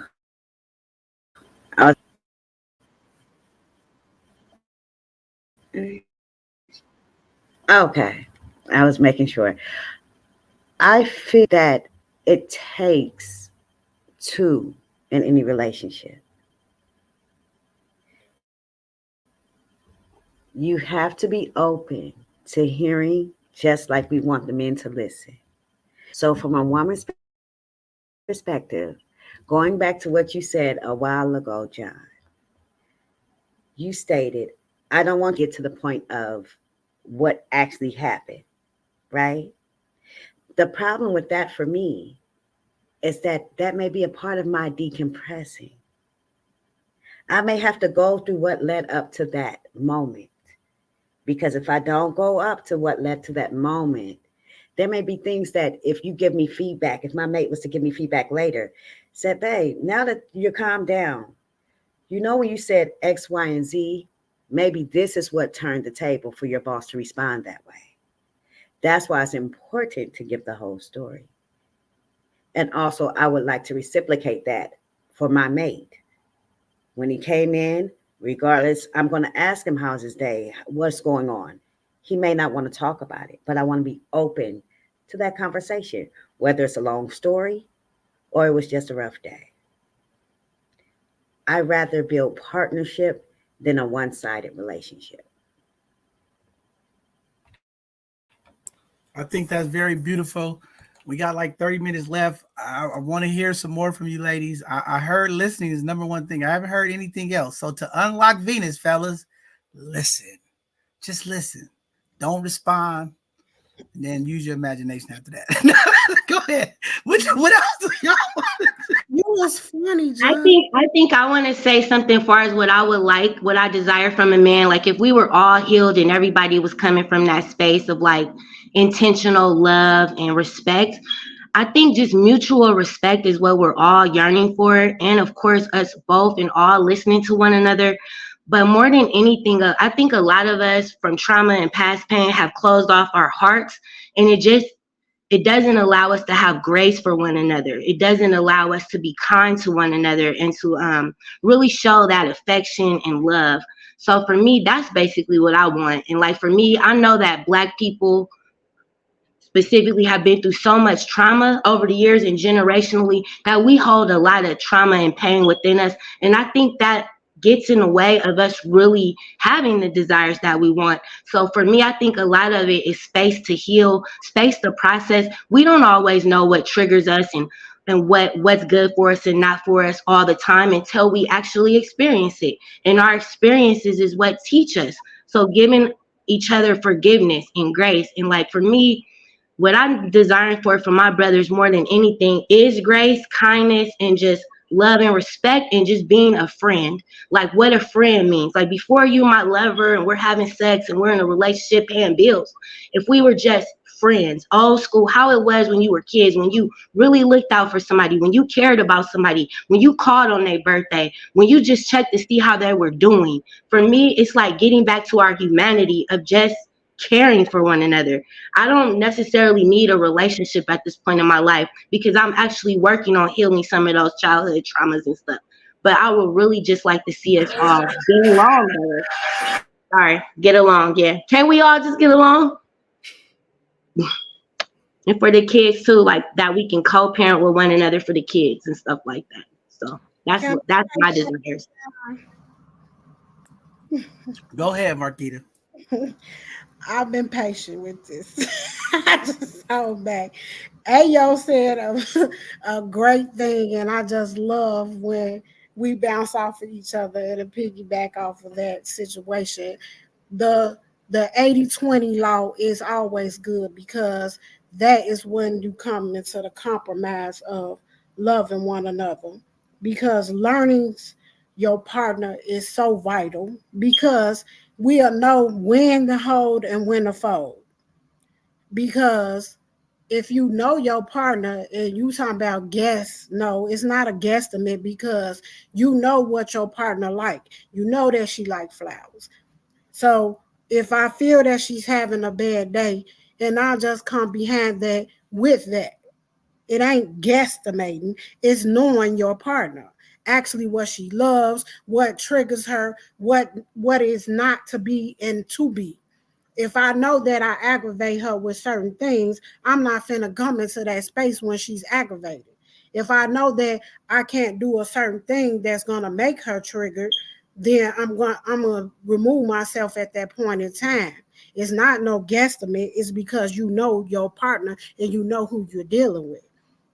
And just like anything else is learned behavior. And if every so often as the years come by, you still have to learn that person because they either evolve or they stay stagnant in growth. So you have to keep on learning them. So that's why I tell people when they date me, you're gonna have to date me for the rest of your life because I'm forever evolving and I'm forever doing something that might create a new me in me. So I want to learn you just as well. And I'm going to take that much energy into my man as well as my man taking that energy into me. So if I know that it's a trigger for you that you don't want to hear stuff, then that's gonna make me come into myself where I'm closed off more. And then you wondering why I don't communicate with you, why I don't want to give you that piece of me because you have just shown me that that's the type of person you are and that you don't want to hear what I have to say and that makes you more closed off as a woman. Then you're going to start thinking things about that woman and have insecurities like what's going on, why my woman don't even communicate with me, why she don't want to do, because you have already expounded that this is not the capacity that you can take, that I talk. Some people are long-winded, some people talk, some people don't. Some people don't because they don't know how to communicate. Then that's when the problems be abreast because we're not communicating as a couple or a partner or trying to get those emotions and feelings out in that basis. Because if you're gonna love a person, it's work. Whether friendship, whatever kind of ship you want to have, it's work. It's not easy. And sometimes we have to come to the medium where we both compromise some situations where we be saying, okay, I got to give a little, you got to give a little. You know what I'm saying? We cannot just think that this one sided. I always got to give, but you don't have to give nothing. And if you really love a person, believe me, you're going to do some things that may be uncomfortable. I don't know. I just call up the replacements. That's all. I got a question because again, I'll be quite honest. I'm a little disappointed about this conversation tonight because my imagination was I was going to learn some things that really could tap into how to create that environment so that my sister and women could find that unlocking. But I'm really seems like we're having to deal with pain, and there's some healing that has to take place first. So we need some more understanding. So as a man trying to understand my women and tap into that love, that because it seems like when it comes to romantic relationships, love with men and women are conditional. But there is an aspect of a woman where the way you love your children is unconditional, because your child don't do nothing, can't do nothing for you, can't provide for you, and you're taking care of them. And you'll get up in the middle of the night, you'll think ahead preemptively, you'll deal with all they talking back, but you will never stop loving a child. So there is a capacity and ability to love unconditionally that women have. How do we as men in the romantic aspect tap into that part so that when we do experience issues, we can still have the fortitude to work through them, and you don't just throw the relationship away? Both parties have to be in that space. That's what I'm talking about. If you want that from me, you have to have that same capacity too. If you want something unconditionally, you have to give that too. You can't expect me to be just giving you all of me 100 grand unconditionally, and you don't play that part in there, and you think that I'm not going to have some type of feelings or emotions about that when you feel like you want me to this higher expectation of what come on Barbie, let's go party, and you got this disco ball dancing around in your head to have these expectations on me, but I don't have to have no expectations. I just have to lower my standards and say, I'm just gonna love you unconditionally, but you're not gonna give me none. It has to work both ways in order for that to work. I cannot love you unconditionally if you're gonna put conditions on me to love And you.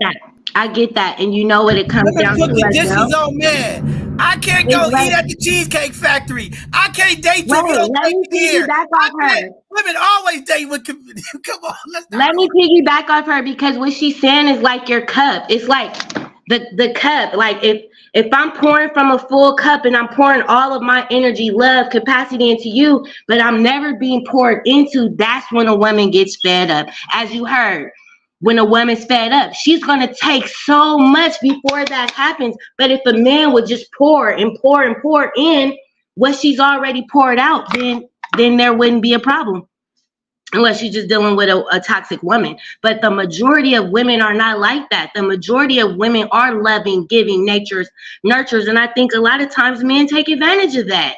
And then they run them in the ground. And when they leave, they act all confused. Like, what happened? What happened is she got tired. And she didn't have no more to give. Her energy was drained. Reciprocated effort. Yes. Reciprocated effort is one thing, but you can't give somebody more and more unconditionally of what they don't value and appreciate.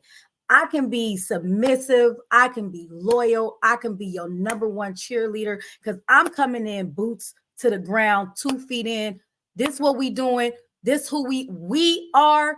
I'm all in. Let's go. I'm fighting toe to toe. Ain't nobody can say nothing about you. Can't nobody deter me from you. Can't nobody distract or discourage me from you. It's us.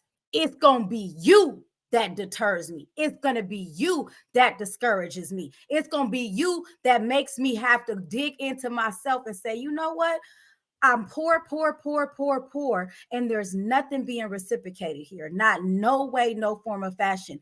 I feel in my experience, just as from my experience, I can't say the capacity for everybody else, because you can go to your girlfriends and have your issues and talk to them about your situation, but they still can't give you the advice and the comfort, because you gonna be in that situation and you got to get yourself out of it if it's an issue. Now, if you come to your man and it's an issue with the us, you don't have the capacity for me to give you the X, Y, Z, 1, 2, 3, step by step, where we broke down in communication. You don't have the capacity for that storytelling. I understand a man not having the capacity and they don't care about what happened and who said what at the shop and all that. I understand and I respect your space. I totally do. If my man come to me, he like, what's wrong with you? You seem a little off. Oh, no, just something at work. It's good. How was your day, baby? Where you at? I'm going to check in with you before I even let off or give that to you. But now if I come to you with an issue about a us thing and you don't have the capacity to hear me out and hear where I'm coming from, Not even to say it's like an emotional thing. It's like, it's really vexing my spirit. It's not even me coming from an emotional state because I've had the time to assess the situation, but it's really vexing my spirit. Something that you did or something in the loss of communication has vexed my spirit, and you don't have the capacity for me in that sense, then yeah, that is when I have to do some other searching to say, maybe we not aligned anymore. Like you said, sis, we're ever evolving.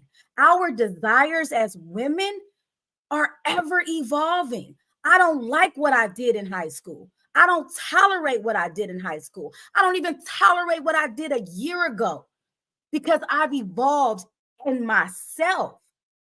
I expect what I give out. I model what I expect of you. My requirements are what I'm going to give you. It's not about matching the gift. It's about reciprocating the effort. So my desires are my desires. They're not going to be his desires. But the best analogy that I give, I love flowers. I do. I am a woman who want those just because flowers every Friday, even if I go buy them myself. I love flowers, but my man knows that I love flowers. I don't drink, but my man might like his cognac or something like that. So when you come to my house, you got your drink. You got what makes you comfortable. I listen to him. He might mention something that he wants or he needs. I'm going to go run and get that. It's something that you interested in. I'm going to go get that. It's about reciprocated effort. My desires is to know that you hear me, you are attentive, and you will put in the effort that I'm willing to, because I want to be the submissive woman. I want to be your biggest cheerleader. I want to be there and making sure your vision comes to fruition. Whatever seed you sowing, baby, let's go make sure that we watering them every day. I want to be that. But also remembering we aren't everything for our partners. That's why we have our girlfriends to have that girl talk. That's why you have your guy time to have that shop talk. That's why you have your business partners to make sure that y'all going and y'all gearing on those things, because I can't be everything to you. But what I am is I'm going to be your number one supporter. I'm going to be there. I'm going to make sure that you are growing. I'm going to make sure that you glowing in every aspect. What I can do in my capacity is give you that, because that's what I expect from you as well. So desires is one thing, but being unconditional with somebody who has conditions on you is another thing. That's Nicole, that. Thank you. Nicole is giving me problems today. Nicole, you supposed to be on here today. Don't be in the chat giving me. I can't stop laughing. You messing with me. Stop. You supposed to be on the show today. All right, I agree with you. I think that was perfectly said. I think that is beautiful. Just know, ladies, I want tequila, 1942 in a cigar when I come. I got you. I like wine, but I need some tequila, baby. I like wine. I'm just being funny. Make sure when I come out, there's some tequila in there, okay? Here's a cigar. I got you. Right. So is there like a couple of themes that we have listening? Somebody jamming. I gotta say this, y'all, because I'm only hearing one thing so far. Listening and effort. Effort. Oh, effort. That's what I'm go ahead. It was listening, understanding, effort, love, respect, kindness, and capacity. Building capacity. Equal capacity where both sides are. If you want that to happen for you, you have to also contribute as well. You cannot. That's reciprocity. And what she said, desire, what was it? Reciprocative desire. What you said? Yeah, because you can't think that reciprocated effort. Yes, I love that. All right, I know. Keena got her mic on. We gotta go, Keena. I just wanted to say the bottom line is what I was saying from the start is we could talk about being raised by single moms. We could talk about mass incarceration, all of that. But what can we do now to learn how to be better? And what Marquita is saying, when you really love somebody or even just like them, interested in them, you're going to be willing to learn that person. And I don't think a lot of men are willing to do that. You want us to learn all of your likes and dislikes and what you want when you come home and all of that. But why are you not learning us? And that's the bottom line. And everybody talk about listening, but me personally, I can only speak for me. I don't always need to vent to my man. And a part of that is me not growing up in a household where we vent or it has, we were very, we communicated a lot and did all of that, which I'm learning now. And that's why I say we adults unlearn and relearn and to be the type of person you want to be. I want to be that person that communicates well. I want to be that person that expresses my emotions and feelings to my partner. So I'm learning that. So on the other end, you got to be willing to learn what I like. And for me, that's acts of services. Take the garbage out without me asking you. If I like my tea or coffee in the morning, get that for me. Different stuff like that. If you're willing to learn your woman, you unlocking all that. You learn what she wants. If she want to come home from work and you rubbing on her, then that's what you need to do. I'm guarantee you she gonna bust it open and she gonna do everything else you want her to do. Cotton candy, cotton candy, cotton Yes, candy. that's right. That's right, I'm girl. just saying, be willing to learn. And if 10 years from now, she don't want that no more and she wants something else, be willing to learn that. Just like I'm pretty sure what you wanted 10 years ago or what you wanted as a teenager or Same whatever thing. is not Same the same thing. thing you want when you're 40 and 50. Same thing. Same thing. Yeah, be just willing to learn each other at the end of the day. It don't matter how you grew up or whatever. Be willing to learn what you need to learn now. And yeah, we'll listen to you. You'll listen to us. Things will go a whole lot smoother when people see that effort. So I'm hearing this right, fellas. Y'all, Mark, tell me if I'm wrong. Okay, fellas, listen, understand, listen to the ladies. Put in effort. And after that, they will submit. They will obey. They will follow your leadership. They will be the ones that you need. I'm just saying. I think that I hear that right. Is that it? Keita, are you going to submit to your man? Keita, are you going to obey your man? Are you going to follow his leadership? I'm going to leave that alone for people going to call me a pick-me, but from the start, that's naturally me. I'm naturally going to submit. I'm naturally going to do certain things that women do in the house. So that's who I am at the end of the day. Now, so whether you continue to deserve that, it depends on what you continue to do and what you're willing to do in return, and and willing to learn me. That's I'm naturally already a giver. I'm naturally already someone that's going to take care of household duties and submit to you and trust you with finances, all of that. I naturally me. Now, so, Keita, let me ask you this. Because when you say that, so when you say you naturally submit, so you're not one of the ladies that say I submit for the right man. You just a naturally submissive woman, right? It's already coming. Okay, I'm just asking because I see the lady shaking your head. A lot of these women out here talking about they only gonna be submissive for the right man. I just want to make sure your femininity was connected, right? That's all. Because a lot of these women out here talking about I'm gonna submit for the right man. See, I like that. Okay, if you don't know how to cook, you can learn to cook. If you don't know how to do, you could all these things from both people can be learned on how to be. If that's all I'm saying. Whatever a man expects a woman to do, we can learn it. And what men should be doing for us, or what we expect men to do, you can learn it too. It's no excuses. Let me say this. Change no robbery. Let me say this, because that shot's fired. I called shots fired. That shot's fired. I caught them. I had to unlearn because I still needed to do inner work.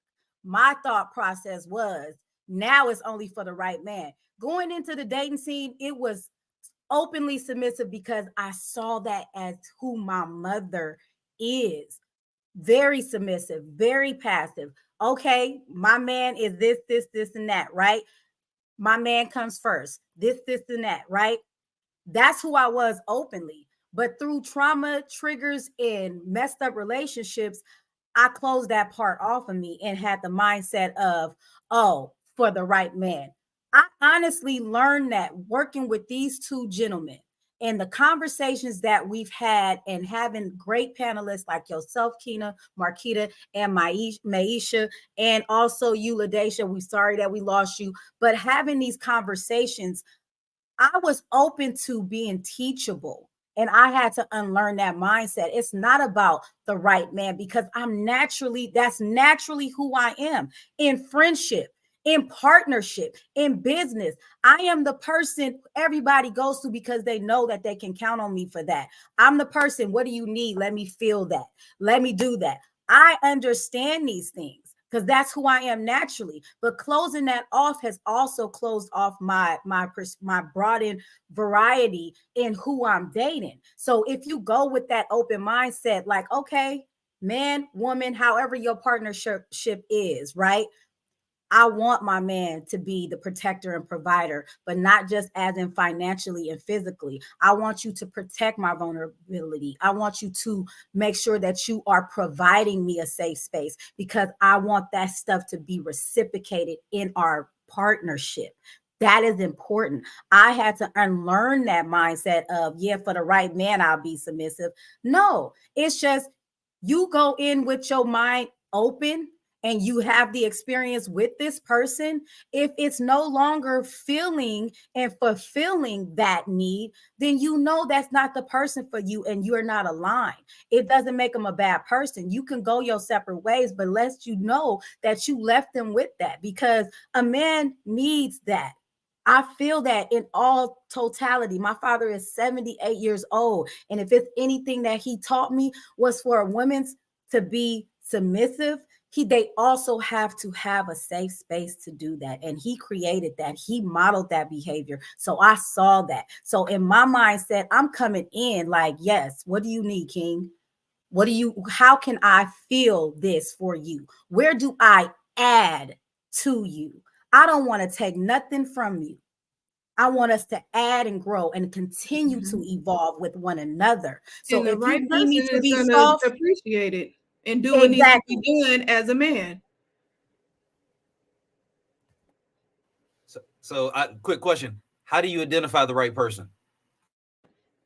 You don't right off the bat. Nobody's coming in automatically perfect, healed, none of that. That's where you learn. That's where you end up learning and you growing with that person and you seeing if they're, someone that is deserving of you or deserving of longevity. Nobody, you don't know that right off of the bat, because like we all been saying all this time, people change, people evolve, people grow. So that's why I don't believe people to be like, oh, don't do this and don't do that in the beginning, you're giving too much away. Well, how is he supposed to learn what type of woman you are if you're not showing it to him as a man? How is that woman supposed to know what type of man you are if you're not showing it to her?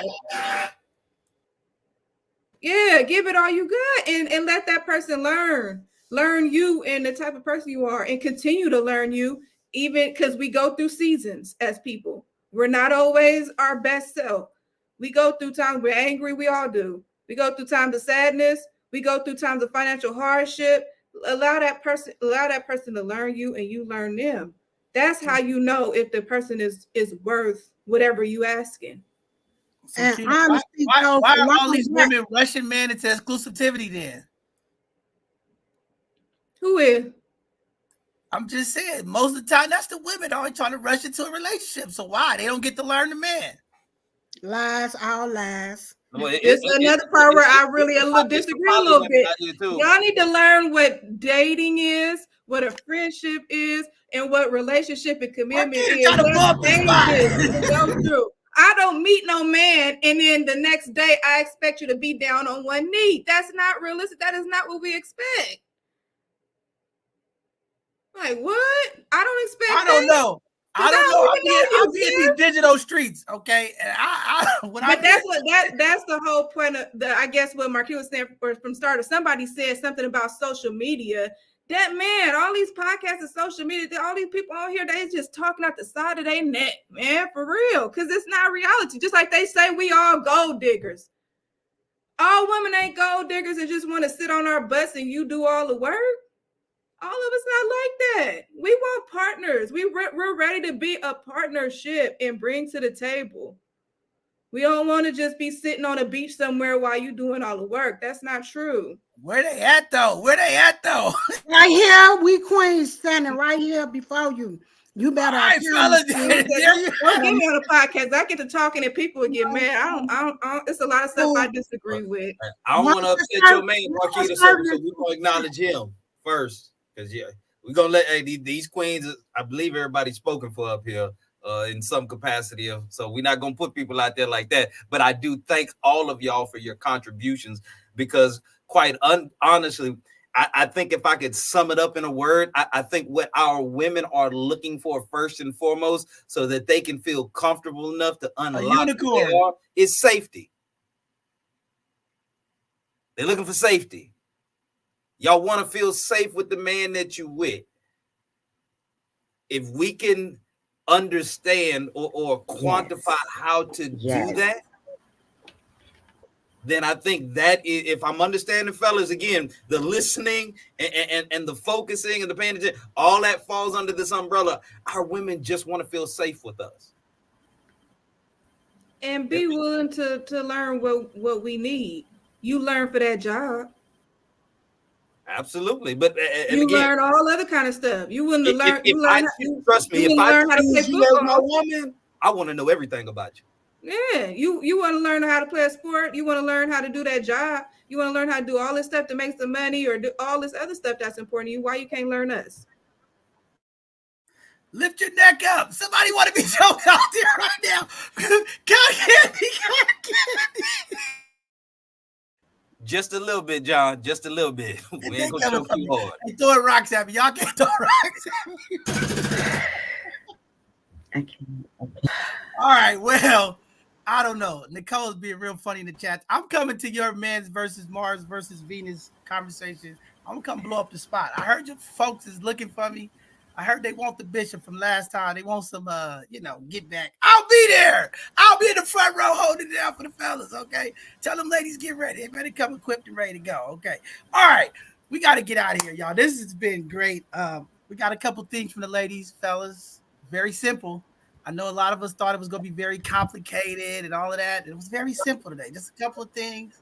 Listen, a little effort, just the little minor things. I don't know, fellas. Y'all tell me if this worked. Try it tonight. Listen, fellas. Take your lady, sit her down and just listen. Just say, baby, you want to talk about something? Sit down, let me listen to you. Give her a little effort, okay? Go to the store right now. Pick up some flowers. Bring her some flowers, okay? Pay attention to the ladies, fellas. Come on, y'all. It's time to do it. I'm just like, golly. All right. But before we get out of here, as we always do every show, we try to let our panelists give some feedback and some words to the community and shout outs. We're going to do the same thing today. It's been a great conversation. I don't know if I'm at Venus yet, but it was a great conversation today. I'm still stuck in between the moon and Jupiter. I don't know. All right. Miss Maisha, I want you to go ahead and give some party words to the community. Any shouts out to any families and friends, any businesses you want to uplift so we can have our community support and follow you. Thank you for being here. This is great. I just want y'all to know this has been a great conversation.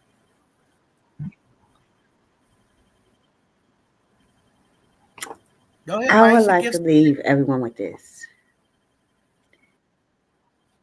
So my thing is this: there's partnership and there's blessings in partnership.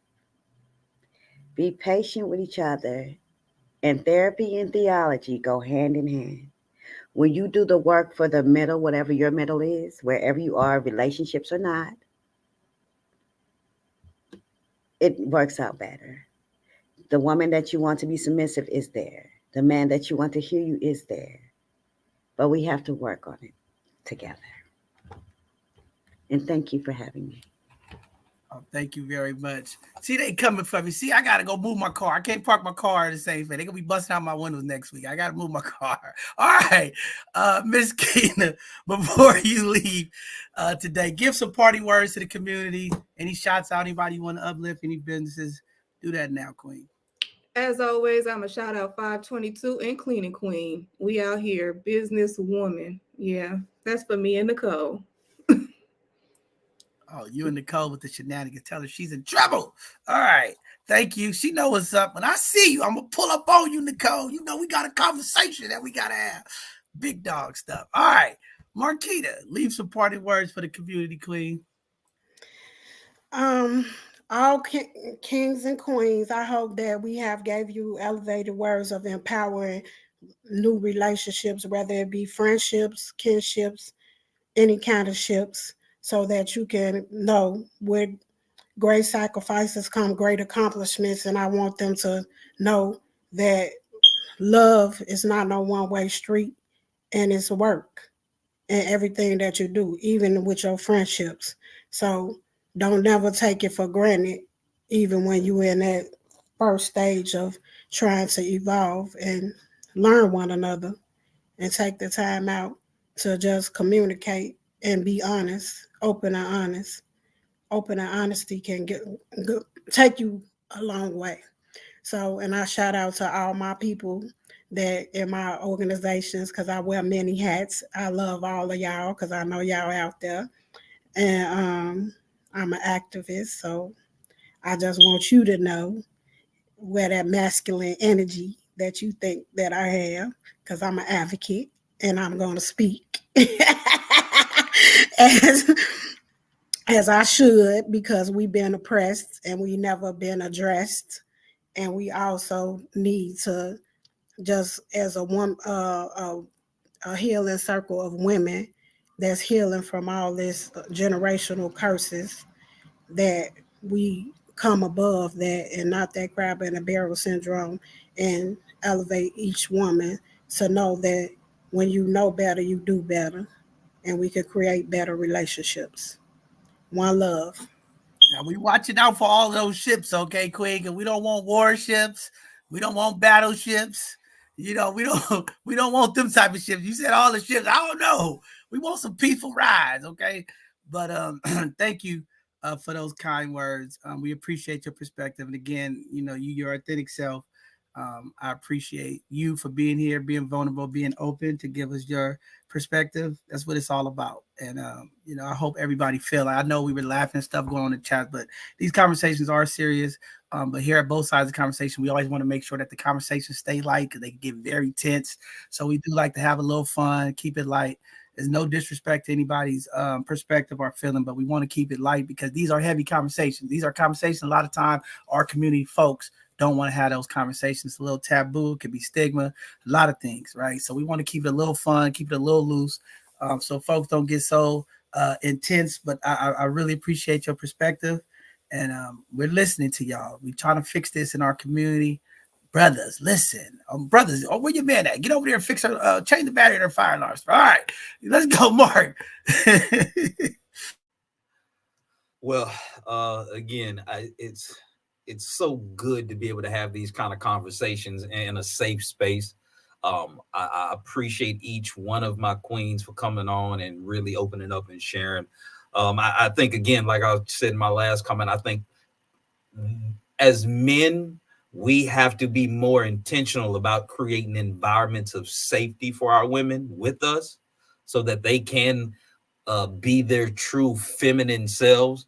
Because one of the things, even in the conversation about the feminine masculine energy, and again, they're meant to cooperate with each other, much like magnetic poles. And the reason why a lot of men will say that the energy that our women are moving in is masculine is because it repels us as masculine men. We don't want to be around it. It's not inviting. A feminine woman is receiving, it's inviting. We want to be around that. So if anybody ever questions, well, how do I know what's feminine, what's masculine? Just notice the natural pull and tug of the energies. Two masculine energies in the same space are competitive. They're going to clash. So this is just some of the things that I've noticed in the conversation that as a community, I think we could take. And I think we must be much more intentional about creating safety, because honestly, I want all my women to be able to operate in their true divine feminine nature, because that's the power that we need for the community. Yes, you heard it from the voice. Yes, the Ram have spoken. Ladies, we want you soft, like a baby's touch, soft. We want you, when you speak, to be soft. Ladies, we want you to say, yes, sir. We want you to be obedient. We want you to not be combative. We want you to follow our leadership. Yes. We would like you to be quiet sometimes. Let me stop. All right. Sister I'll give you party words to the community. If I didn't know no better, you almost sound convincing. you almost sound convincing. If I didn't know no better. But in all seriousness, this was a great conversation to kick off Women's History Month. because of the history and the dynamic of the man and woman's relationship, we have come so far and evolved from so much, and also gotten away from the core values of what it is to have partnership. I feel that a woman's deepest desires are to feel safe and secure. Whatever that looks like for you as an individual is your thing. But to be desired by your man, that's one of the greatest feelings. For him to look at you in awe when you catch him staring at you, just in those small moments, when you ride and he just reaches for your hand, you walking down the street and he puts you on the inside of the street. Those small things make such a grand impression to a woman. That is you being attentive. That is you feeling and connecting with your person. That you know, no matter what, I want you to feel safe, even if it's that small little gesture, for her to feel safe, for her to be secure in her position with you and never have to question or feel insecure about anything. Those are our desires. Let me be independent, but together be interdependent with nothing holding us back. Effortlessly, not like pulling teeth, but for us to be in communication without even communicating. That's what a woman's desires are. Wow, very impressive, Aya. That's why you are the queen of this platform. And your call to action and your wrap up is always so great. And we appreciate you, your openness, and your vulnerability, and all the things and your perspective you give to our community. We appreciate you. All right. And you keep the bishop in order sometimes up here. I don't know. I'm a little off the control. All right. So, with that being said, I have to give the benediction. It's a little confusing today. I don't know what I want to say. I've been trying to put it all together, fellas. I've been trying to give something back to the fellas today. I don't know if we're going to get there, but today I'm going to give the benediction to the people because next week, fellas, all the fellas out there, sign up. We're going to talk about our needs. I thought the ladies was going to have 50 needs. I think the fellas going to have way more. I think we're experiencing a little bit more out there. I don't know. Fellas, sign up. We're going to talk that talk next Sunday. Fellas, sign up next Sunday. We're going to talk that talk. We're going to let Io, we might let one sister. I'm going to be sick next Sunday. I'm going to be sick. See what I'm talking about? We haven't even got there. She's already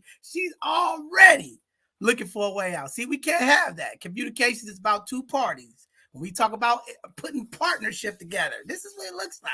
Fellas, we're going to be respectful. We'll have our conversation and talk that talk. But with that being said, it's time for the benediction, fellas. I don't know. Community, today, you've been blessed. Today's conversation is all about unlocking Venus, finding out the desires that our females, the women of our community, the femininity, the naturalness, it's out there. They need something more. First, fellas, we must listen.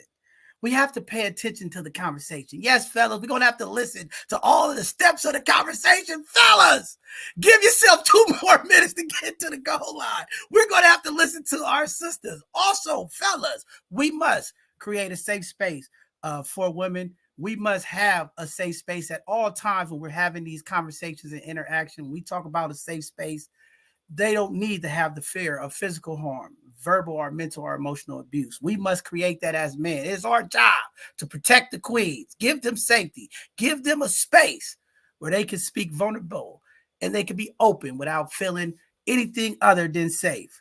Also, we must put in effort. Fellas, bring flowers home more than Valentine's Day. Spend a little extra dollars on a gift. I don't know. Do something extra to stand out. Make sure you are still connected with the one that you love. I don't know. It's a lot of work, fellas. We're listening to the ladies today. They gave us the important things to them. I don't know. I know we've been hearing all kind of things that our women need. But today, we got 3, 4 important spots of our life that we're going to have to put together.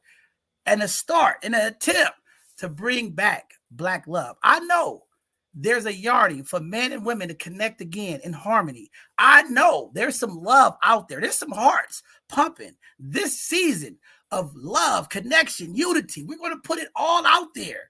Let's do our parts. Ladies, Listen to your man. Ladies, listen to the fellas.